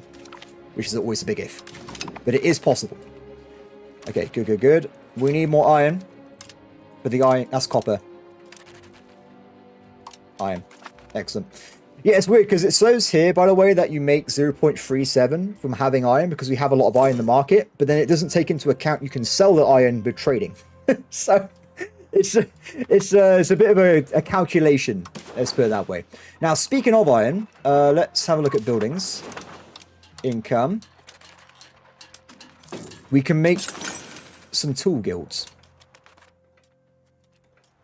which I think we will put a few of them down just so we can make more income from just making tools from iron. It currently makes quite a nice little profit at the moment. It's not a lot, but it is still quite nice. And if we start calling the market, we can then defeat other AI that haven't got access to their own iron, and then we become the iron monopoly. Sorry. I'm trying to like not be too nerdy, but I think I also am just too nerdy. I mean, I literally spent most of the last 2 weeks talking about percentage modifiers on combat with people in the Discord for the creators. I'm actually surprised they didn't ban me. I spent too much time talking in Discord. That's all I'm going to say. I was just like, what about this modifier? And everyone's like, oh. Good times, good times. Okay, so we got a little bit more of art, which is good from before. Art is always a fun thing. So now we have the Sword of Stockholm and the Crown of Stockholm. We're getting a bit of a collection here, which will give us a little bit of modifiers, but nothing too crazy. And for the miracle, we've actually done a really quick job with this fortress, so we might actually be able to take over quite rapidly, which is good news as well. Okay, how are you doing over here? Still developing. I might also do more RGOs around here that's closer to home to make some more cash. Even the money makes you income as well. And as I said as well, you take into effect the cost of the population. There's a lot of ways of making cash in this game. Oh! Stay there. Don't you dare move. Don't. You better stay here. I'm going to be pissed. I'm going to leave behind this token man to help you. But I'm going to go and destroy that siege before it ends. Because they're about to recapture the fortress. I don't want that to happen. Go, guys. Go, go, go. There's not enough time. How did they... I know what happened. The garrison dies. You can refill it with army troops who are using levies, so there's no refilling. It only had probably like 10 defenders. It has 6 people defend. I left behind 6 people. What kind of king am I? Come on, guys. Come on. No. No! This happens every time I play an EU game. I swear, guys. I can be like, they can pass a 7% siege somehow sometimes. We're going in. That means we have to take a aggressive battle here. We have the disadvantage on the dice rolls. It's okay though, because we have the power of paganism. Yes. Okay, what we'll do immediately, because there's no garrison, we assault them. It's mine again. But as I said, I can't fix this because there is no army troops to fill it back in again. I have to just kind of sit on it a little bit. And now my ally has decided to come over this way. That's why I left the guy behind to protect the siege, okay? Because AI's like, I'm going this way. Let's go on an adventure. Damn it. More money, please. More money. How are we doing on base tax, by the way? 31. I feel like it should be higher than that. My income is a lot higher than it was earlier in the video. Oh, the stream. You can't discount that, right? We're making loads of money right now. It's okay. I'm actually at the point where I think we will do max stability now to get the negative modifiers out. So that'll be it for the rest of the game now. I won't be touching the sense unless there's a big crisis happening. We'll be sat on maximum legitimacy, maximum stability, just so we get more people happy and stuff. Okay, awesome. I feel like the initial setup of the game is nearly finished. And we're in 1368. Can you see why this game is long, everybody? Because I literally spent days. I just got to age 2. It is so cool. Like, the game goes to 1836. I don't know how long a full game would take me. I like, how I play the moment, probably like 100 hours. It's insane. It is absolutely wild. And by the way, it's great because you keep getting more technology. Like, I'm not going to spoil too much in technology tree, but in like the age of Renaissance, you play through, you get more stuff. All of a sudden, you've unlocked. I don't know what we unlocked, guys. We've unlocked early carracks. and barks. You can now go through and propagate trade and kill enemies in battles. You go through here and you've unlocked man-at-arms and crossbowmen, so you can fight more effectively in combat. You've unlocked the armory, so that you can train professional army troops. There is a constant stream of cool stuff that you unlock throughout this game, and it's awesome. it's just simply awesome, everybody. There's no way about it. By the way, because we are playing as Sweden on the edge of the map, we're not getting any institutions. There's nothing I can do about that, really. You can get it through trade, but it's quite hard to do. If I have a look at this, you can see where they are. So Renaissance is only in Italy at the moment. Fair enough. Banking, also in Italy, but way further around. And then you've got professional armies. That is everywhere. That will reach us hopefully very soon. Where am I? Oh, so I was ill for like a month after I last did upload. Then I went on holiday. And then I played Terminator. Or was it the other way around? And then I got EU5. And that's been my experience of RPG games. As simple as that. I'm going to probably be playing this game till the end of the year at least. So there won't be any RPGs on the main channel for a while, unfortunately. I did originally try and play Crown and Adventure. They did send me a key. I felt kind of bad. I did say to them that I won't cover it because I was playing this. But I asked for a key. But it's like, oh, there's no keys until release day. So I didn't have time to cover it. Like, by the time I got this game, the game hadn't even come out yet, Crown Adventure, so it was too late. So, but yeah, here's what it is. I mean, I've got 212 hours now on this game in 2 weeks. So yeah, I'll be probably at 1,000 by the end of the year. I will be playing this all day, every day. I love it. There's no way about it. By the way, for future streams, I'll see in the morning when I wake up. I feel like if I'm going to be streaming a lot, I'll probably have like a big lunch and then we'll just play for ages. We'll do like a 12 o'clock to like 10 o'clock stream or something like every day until release. But I'll schedule it so you can see on the when it's going to be. I know it's awkward though because Paradox has on the embargo early today at the end of a Sunday. So everyone's going to be at work tomorrow. I'll be playing the game regardless, so if you can't catch a stream, don't worry about it. I'll be playing by myself. But yeah, just look out there'll be the VODs on this channel. You'll be able to read them. Will you play Victoria 3? Not anymore, because EU5's come out. I did play Victoria 3 before EU5, but now it's been replaced for me, unfortunately. This game is more interesting for what I want from video games. So actually, I just did, before I got EU5, I did a run as Serbia, and I took over Saxony. It was an achievement you can get for Victoria 3. It's quite fun. Though also very weird. I don't know how that's possible technically, but I did do it. I did conquer Germany while somehow being miles away from it, but you never know. It's fine. Okay, back over here. More Algiers again. Let's go for more iron. I think that's going to be it for iron for now. We'll focus on other parts of the economy after that. So, war. No, okay, if I wanted to conquer Novgorod, I would need 573 war score. That's insane. We can, though, take Pskov. Very confident. And there's also another vassal somewhere else. I'm not sure. Where is this guy? Who is this guy? Oh, he looks like he might be like a haughty... Oh, he's miles away. He is across the map from us. So I think what we do then, we will take Pskov away from the Norwegians. And also, I'm going to take the core territory. This place should have a lot of base tax and income. And I think as well, if we can, I believe...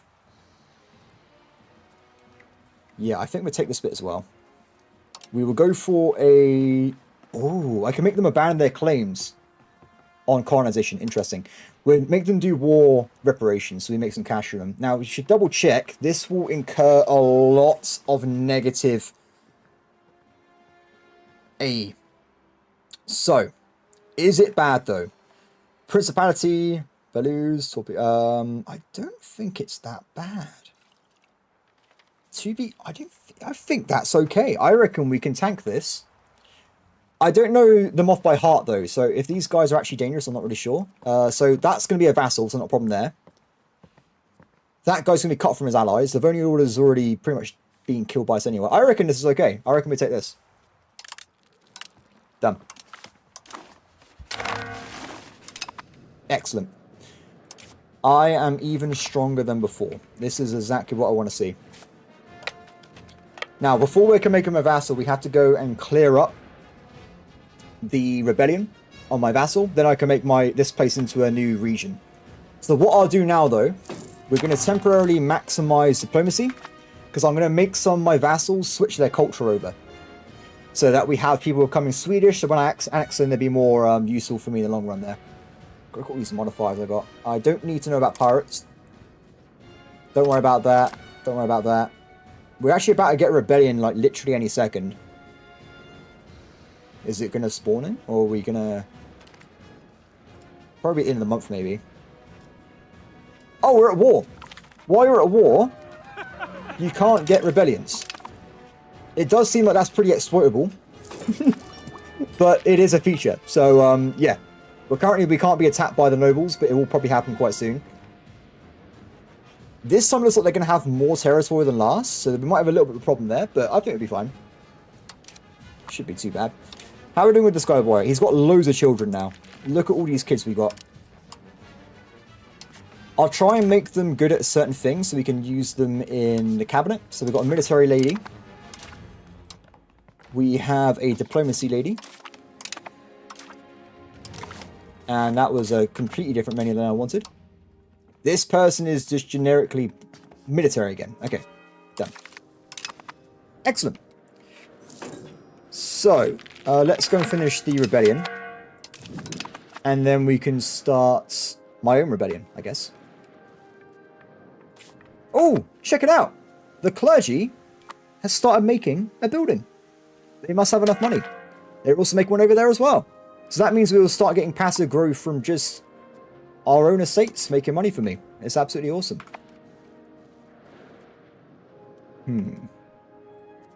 So, luckily for us, we have this boat. So when the rebellion does start, we should be able to sail to where it's going to be a problem. But what I might do... Stop that. Okay, he's kind of stuck in the place. I was going to try and get him back to the capital so we can start doing stuff right away. Have I broken this? No, it's fine.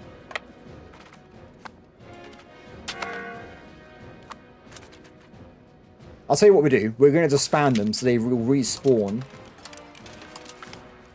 in my location instead. Get rid of these guys. Bang, bong. Done. Okay. Raw. Food. What? Oh, that's because of my new region, isn't it? Yeah, this place is left its market, so now has no food. So we had to spend £33 to absolve it. That is disastrous. I need the AI to stop this war so I can make them into a vassal to get rid of that problem. Please! You have to stop the war. I don't control this. It's my vassal's war. Pause the game. Okay, go. Vassals. Create. Sweden. That place. Oh wait, before I do this, let me just double check something. So my vassals are currently very, very loyal to me. It's fine. If you get too many vassals of a certain type, they will eventually become more powerful than you technically, and they'll stop being unloyal. So you can split them between different types. You can do vassals and then fiefdoms. Both of them are kind of already very loyal. So we're fine making more vassals at the moment. Okay, create subject, new subject. We will build it in this location here. Done. I need to get one more tick, but I think we're going to get a civil war any second. And it's annoying, so I need a tick to get the diplomacy. Yeah, there it goes. Damn it. Oh, God, that is a horrible colour. What is that? That is awful. My eyes, everybody. My eyes. What have they done? I can't believe it. Well, This should be quite quick, I think. So I don't know how strong the enemy is going to be technically, but a lot of my lands are just empty. So I have pretty good confidence we should be fine. You can be deleted. 1k. So I think what we do, we'll have 2 separate armies at the moment. Until they spawn someone in, we just try and get my guys to go around and take over areas. So focus siege on that area there. And I will control you guys personally. We'll see what happens. Okay, they're going to spawn in guys everywhere. Now, the good news is we can go intercept where they spawn in. So we'll go down this way, and as they come in, we'll try and knock one out right away before they combine into... Oh!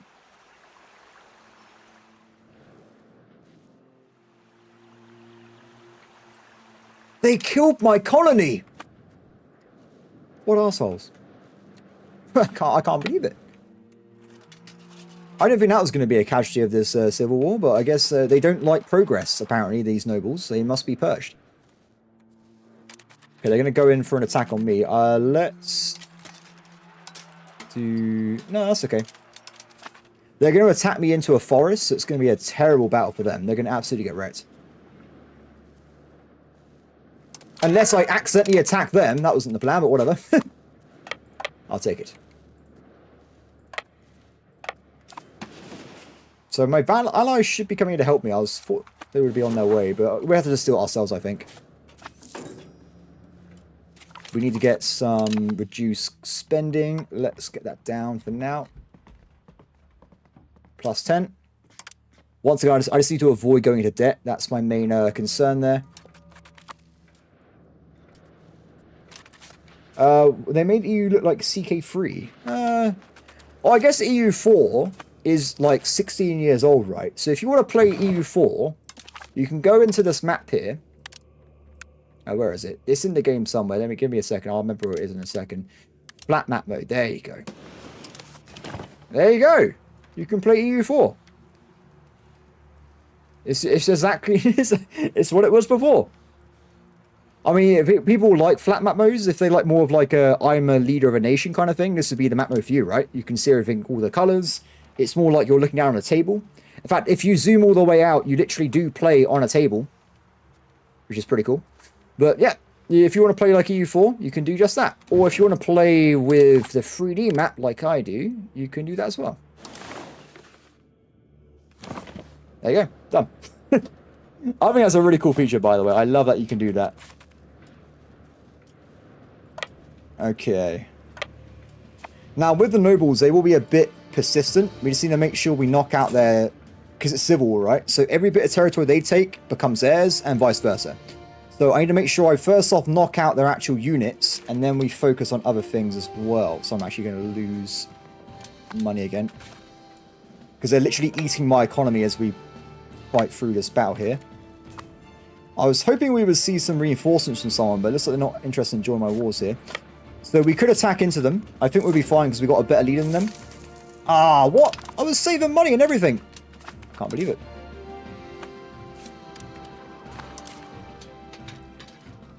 Okay, they haven't gone too hard into the flanks there. What side am I? I'm this one? Yes, I'm at the top.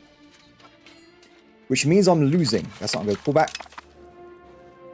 We're going to have to combine our forces here. If they got the advantage like that, we're actually going to be in trouble here.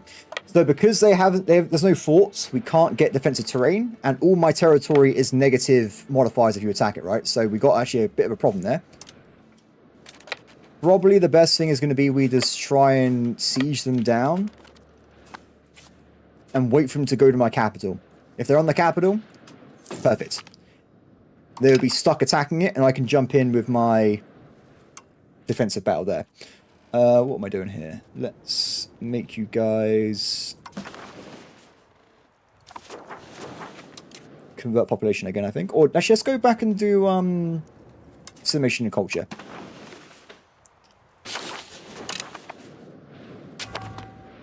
Okay, they've gone over there. Where are the provincial capitals? Can't really see them. Or we could go for a battle again. We'll follow them around until they go somewhere that actually I can attack them in.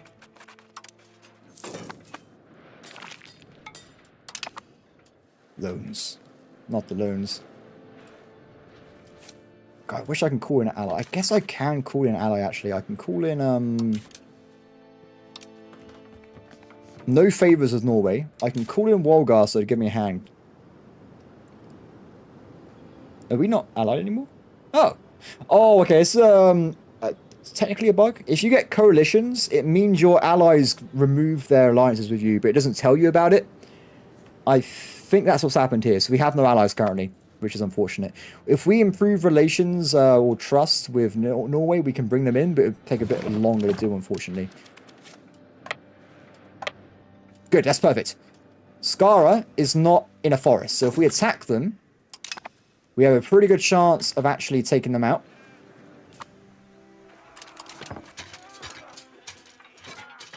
Good. The right-hand flank is not detected at all. It's going to break pretty much immediately.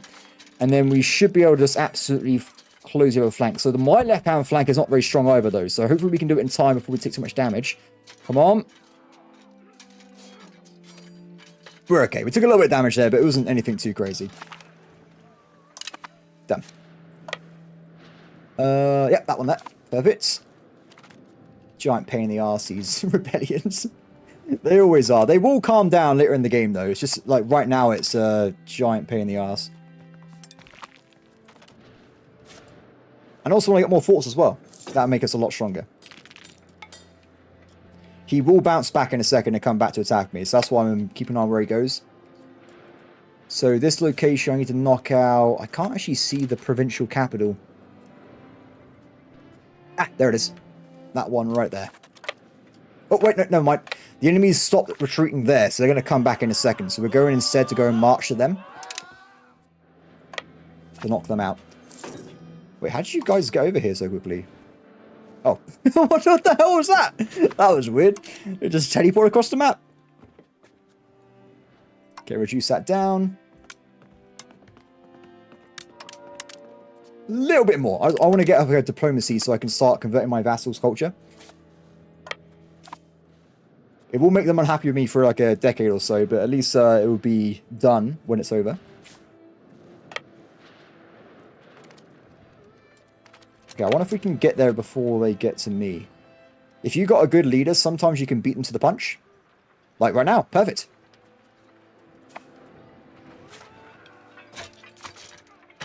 Good. A lot of damage. Without cavalry, though, we're not really doing a lot of damage with these infantry-only battles. That's why you need to get professional troops.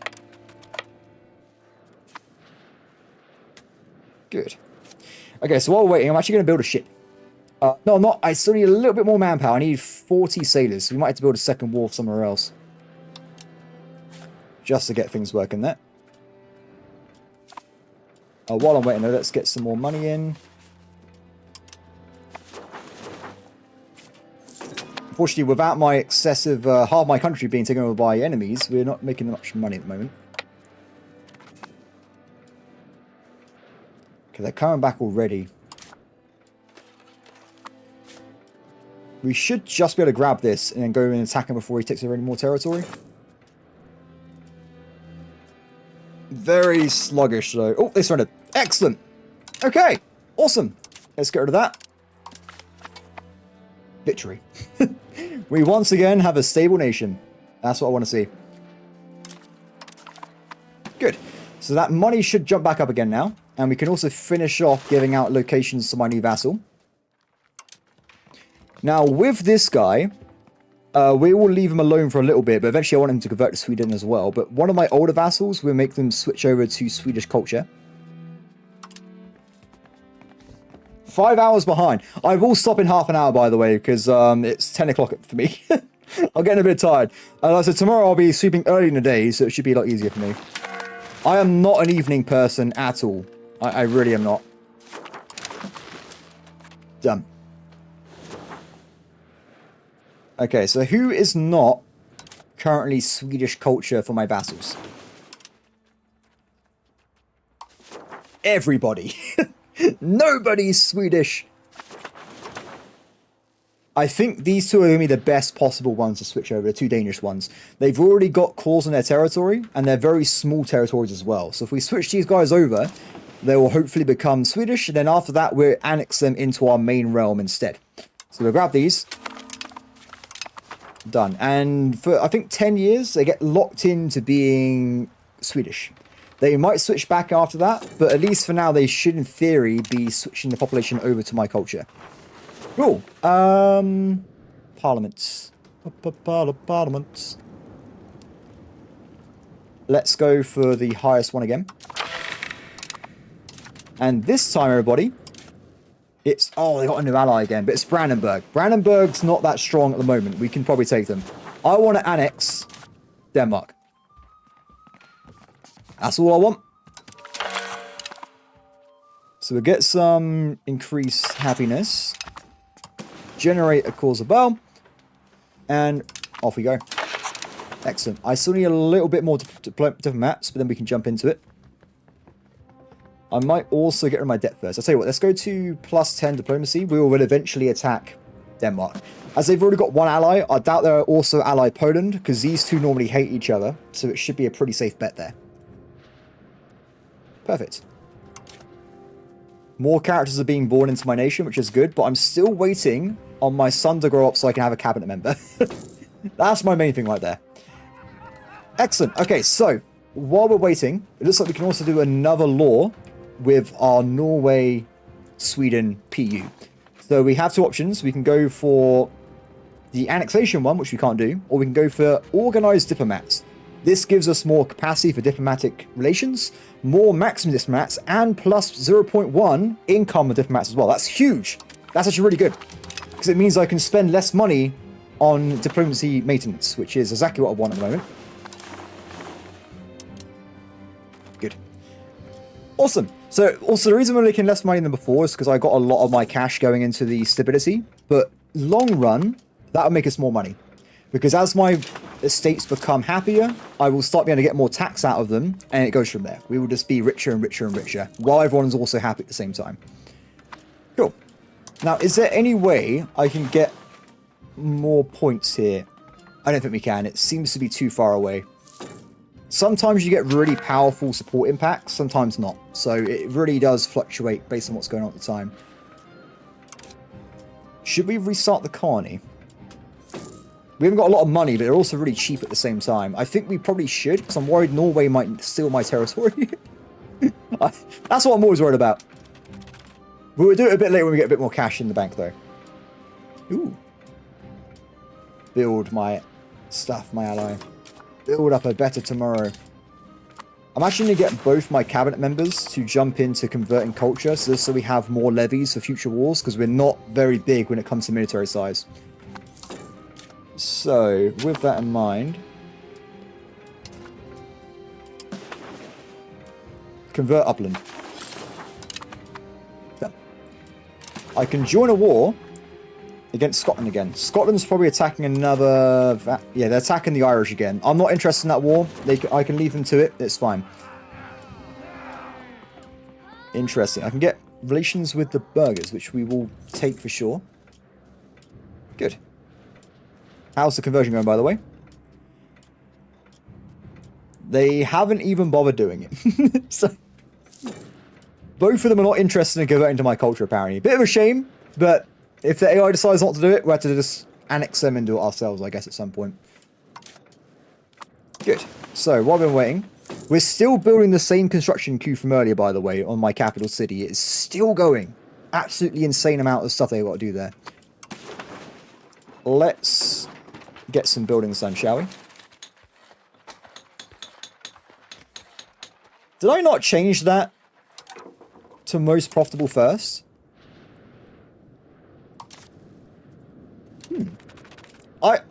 I swear I did that. I must be losing my mind. I'm pretty sure I did that thing there, but whatever, it's fine. So, need to get a little bit more income again. And also I was going to build another wharf so we can get that boat I keep wanting to build.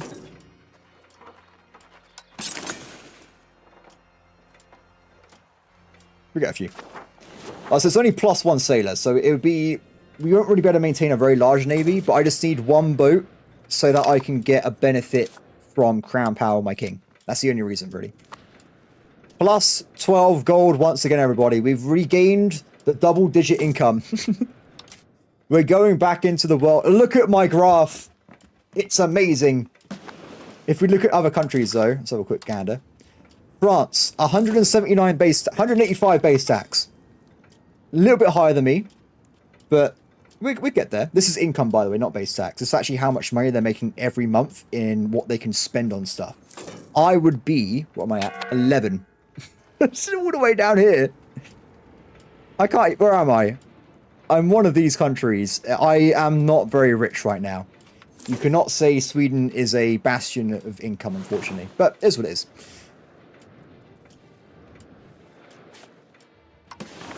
Okay, maybe I'll get more roads again. I'm tempted to try. Get more passive control. Get more stuff going. So, while we're waiting, though. Denmark. Massive debuff for ages, or we can lose some happiness. We'll lose happiness. Okay. We're going to go for the war, I think. So, we have to fight Brandenburg. Norway is going to help us, and we get all our vassals as well. Now, what we can do, we can separate peace out Brandenburg, and we just take money off them so they can fuel my economy. Let's do it.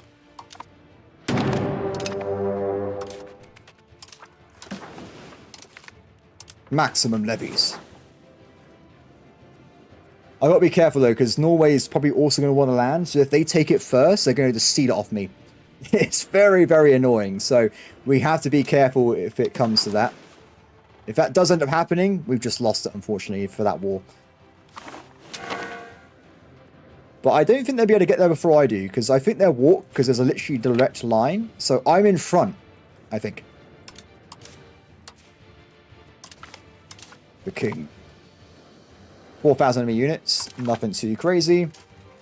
And we have a lot of allied force at this point. 11,000 allied troops. Remember though, not all of them are going to be helping us in war. These two are disloyal, so they won't help me at all. Maximum speed, my friend. I want to get that road sorted out there. And probably also some extra income on these fellas. Just the wheat. We're actually maxed out wheat, because wheat's always required by the population anyway, so it's good to have that being increased as much as we can. Oh, this is slow. When you get roads everywhere, this will be a lot faster. Roads also increase movement speed for your troops, and I think I just skipped a technology there as well. So, something was unlocked, whatever it was. How are we doing on technology anyway? So, technology should be over here. We just unlocked change policy costs by 5%. Nothing that exciting, but it's better than nothing. Massive occupation. Let's get going. I noticed that Brandenburg was already there. I just see their flag.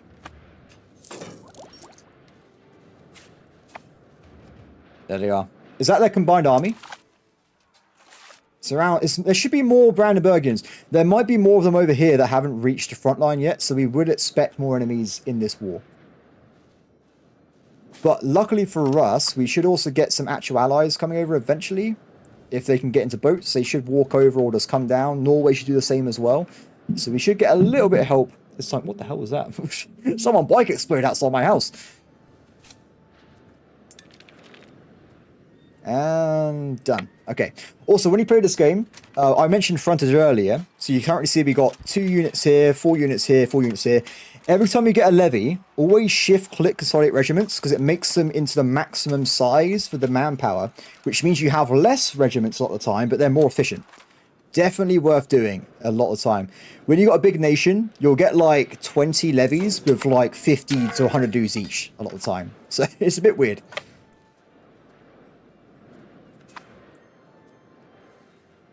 Good, they're going for my Norwegian allies' territory.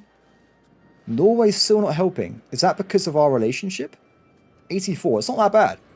I'm not sure why they're not doing much there, but I don't think I necessarily need them to win the war either. Are they going to go and invade Norway? Oh, they're invading over here. Well, that's stupid, because they've just left their allies behind, so I can actually kill them now. Let's go knock them out. Oh, wait, I'm being blocked by the naval units. Ooh. You've made a grave mistake. I think. I need to build a castle for this vassal, so we can actually have defensive fortification here. Okay, give it a little bit of second, and we'll go in. It doesn't matter if I attack or not here, because it's not a fortress, so we'll just go right in. Okay. So, enemy forces. They got a very, very weak right flank, which is already gone. And then we got this as well. If you want... Very good. Very, very good. Huge kills here. Devastating. This is still mostly from me having those levy bonuses from earlier. Like, it really does make a huge difference against AI if they haven't done the same thing.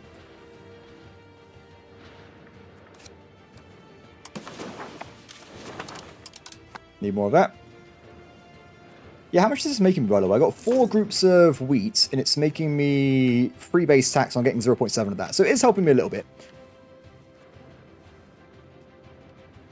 Finland has arrived. Somehow. Where did that happen? I didn't even see that. It disappeared randomly. Fair enough. And Norway has arrived as well. If they're following me, I don't think they can steal territory off me. So that's probably the best opportunity for them to just follow me around here. We have nearly, what, 7,000 troops? So we will have the advantage of the enemy if they do go for a pitched battle. Which I'm looking forward to. How am I going to do this? So this is the awkward bit. Because if I go up here, they're going to come through this side and go back into this territory. Basically, I need to get a fort. Is the answer there. Oh, they did it again. Back that way. Now, with how the levies work, if I end up just killing all of these enemy units, they won't be able to recharge for many years. So they will just be dead. So that's why I always take opportunity to actually kill them off. Excellent.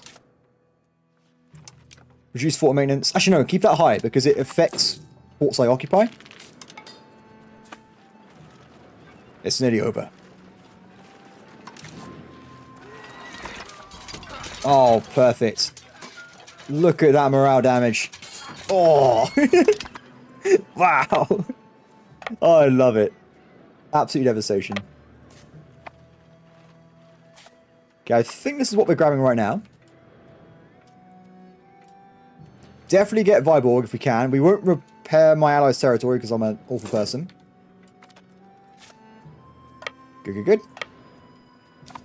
Okay, enemy army just over there. Spinning around, hit them out.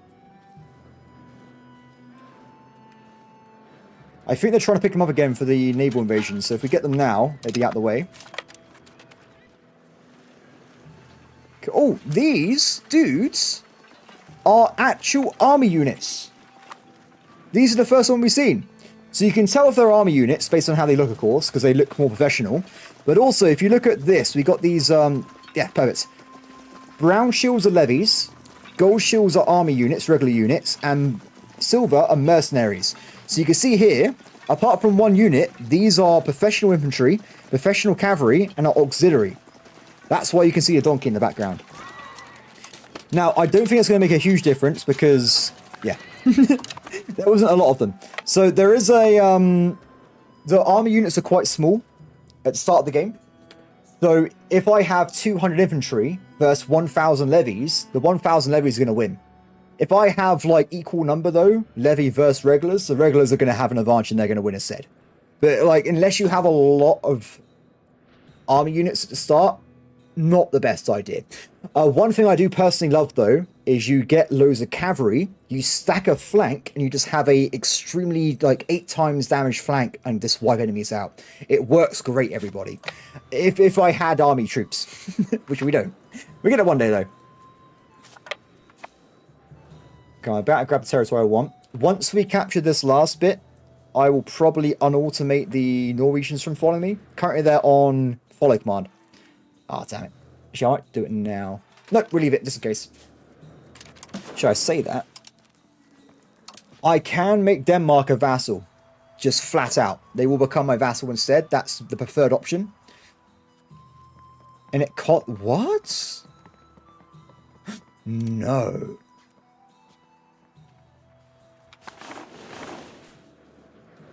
How did Sweden, Norway, take my location from me? Oh my god. Stop following. Leave. Leave. Get out of here. They stole the capital of... No. That's so bad. I don't know how that happened. Actually, do follow me. What we have to do, we'll have to get Norway to follow me again. I'll have to kill off this Danish army. That's so bad. Norway, look, I'm sieging a fortress. You need to help me, buddy. Help me over here. Please come over here. Look, buddy, yes, yeah, okay. I'm gonna sit here. I'm gonna see if the Danish army will go up that way and recapture their capital. If they don't, this entire war is just annoying. I can't believe it worked that way. That's so bad. I never play this game with allies normally. It's only because I've been forced into... Yes. Yeah. No. No. You're so close. Just go up. Go up. I'll leave. Please. Brandenburg. Buddy. You have to. I need to annex this enemy, please. Oh, wait, anyway. Let's get a naval boat. We will get a single cog. And then perfect. What are they doing? Ooh. What I'm going to do, I only need the capital to win this game, right? To win the war. I want them to be a vassal. So if they take their capital back, I unattach Norway and I race them over to Viborg. I should be fast. I got a better leader, I think. We should be able to win the race.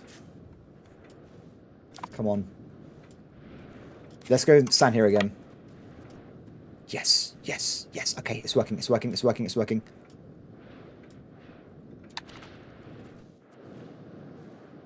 No.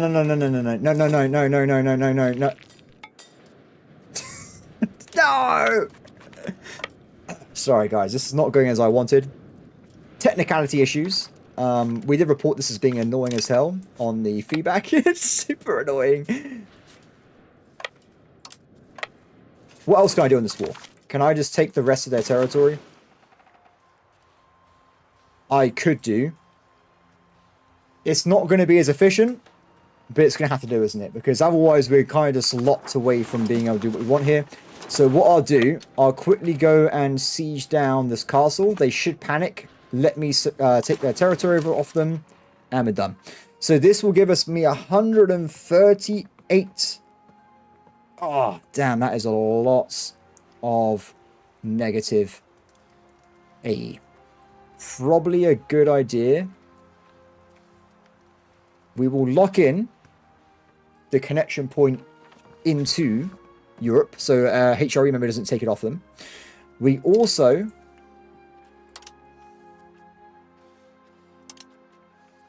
I think we'll go for this as well. Take this bit of land, 64 AE. It looks a bit nasty, but it's not that bad. Like, the enemy units there are not that strong. I reckon we can tank it. We go for war preparations again. Take the money they have, end the war. Done. Sorted. Okay, well, thanks for that, Norway. You absolute plonker. You just ruined my war for me. I hate you guys. I hope you burn in the fire. Actually, I say that. The leader of Norway is also the leader of my country, so that would be pretty bad. But regardless, not good. Not good at all. So, make it have a vassal again. I know it keeps happening, but I want them to be doing stuff while I'm away. Ooh, historical duchy. I'll take it. Excellent. Okay, so with the duchy in, we should have another bit of income and more allies for our future wars. Done. So we're kind of like piecemeal destroying them very slowly. We are getting there. It's a bit longer than I would have hoped, but it is what it is. So, back to the economy and stuff. I'm going to fund a new colony again. And as we can do it, we'll do 2 at a time, but not more than that. Done. So those 2 colonies are going to start working out. We should hopefully get them colonized soon. We have to make more money again. We're currently on 6.5, not great. So we can get a little bit more money if we do that. And stability is slowly getting back up to positive again. It's actually a lot slower than I'm used to. I'm not sure why it's so bad. It might just be because of like all the negative modifiers on... I don't know. I don't know why it is so bad, everybody. It is strangely painful. Let's put it that way. Other places, though. My son is nearly at age, so we should be able to bring him into the cabinet soon so he can start helping us run the country. And I think we also need to get this guy here back onto stopping rebellions. Because the Catholics are coming again. We want to stop that from happening, don't we? Excellent. Okay. Back to a higher speed. Just like we got a bit of a rebellion going on over there in Finland, but they should be fine. And let's also... Excellent. Have a look at... other things. I'm tempted to make more people switch over their culture again. We'll probably go for the new vassal right away. And the smaller vassals, which have not much territory, so that'd be this guy and this guy, we'll switch to Swedish as well.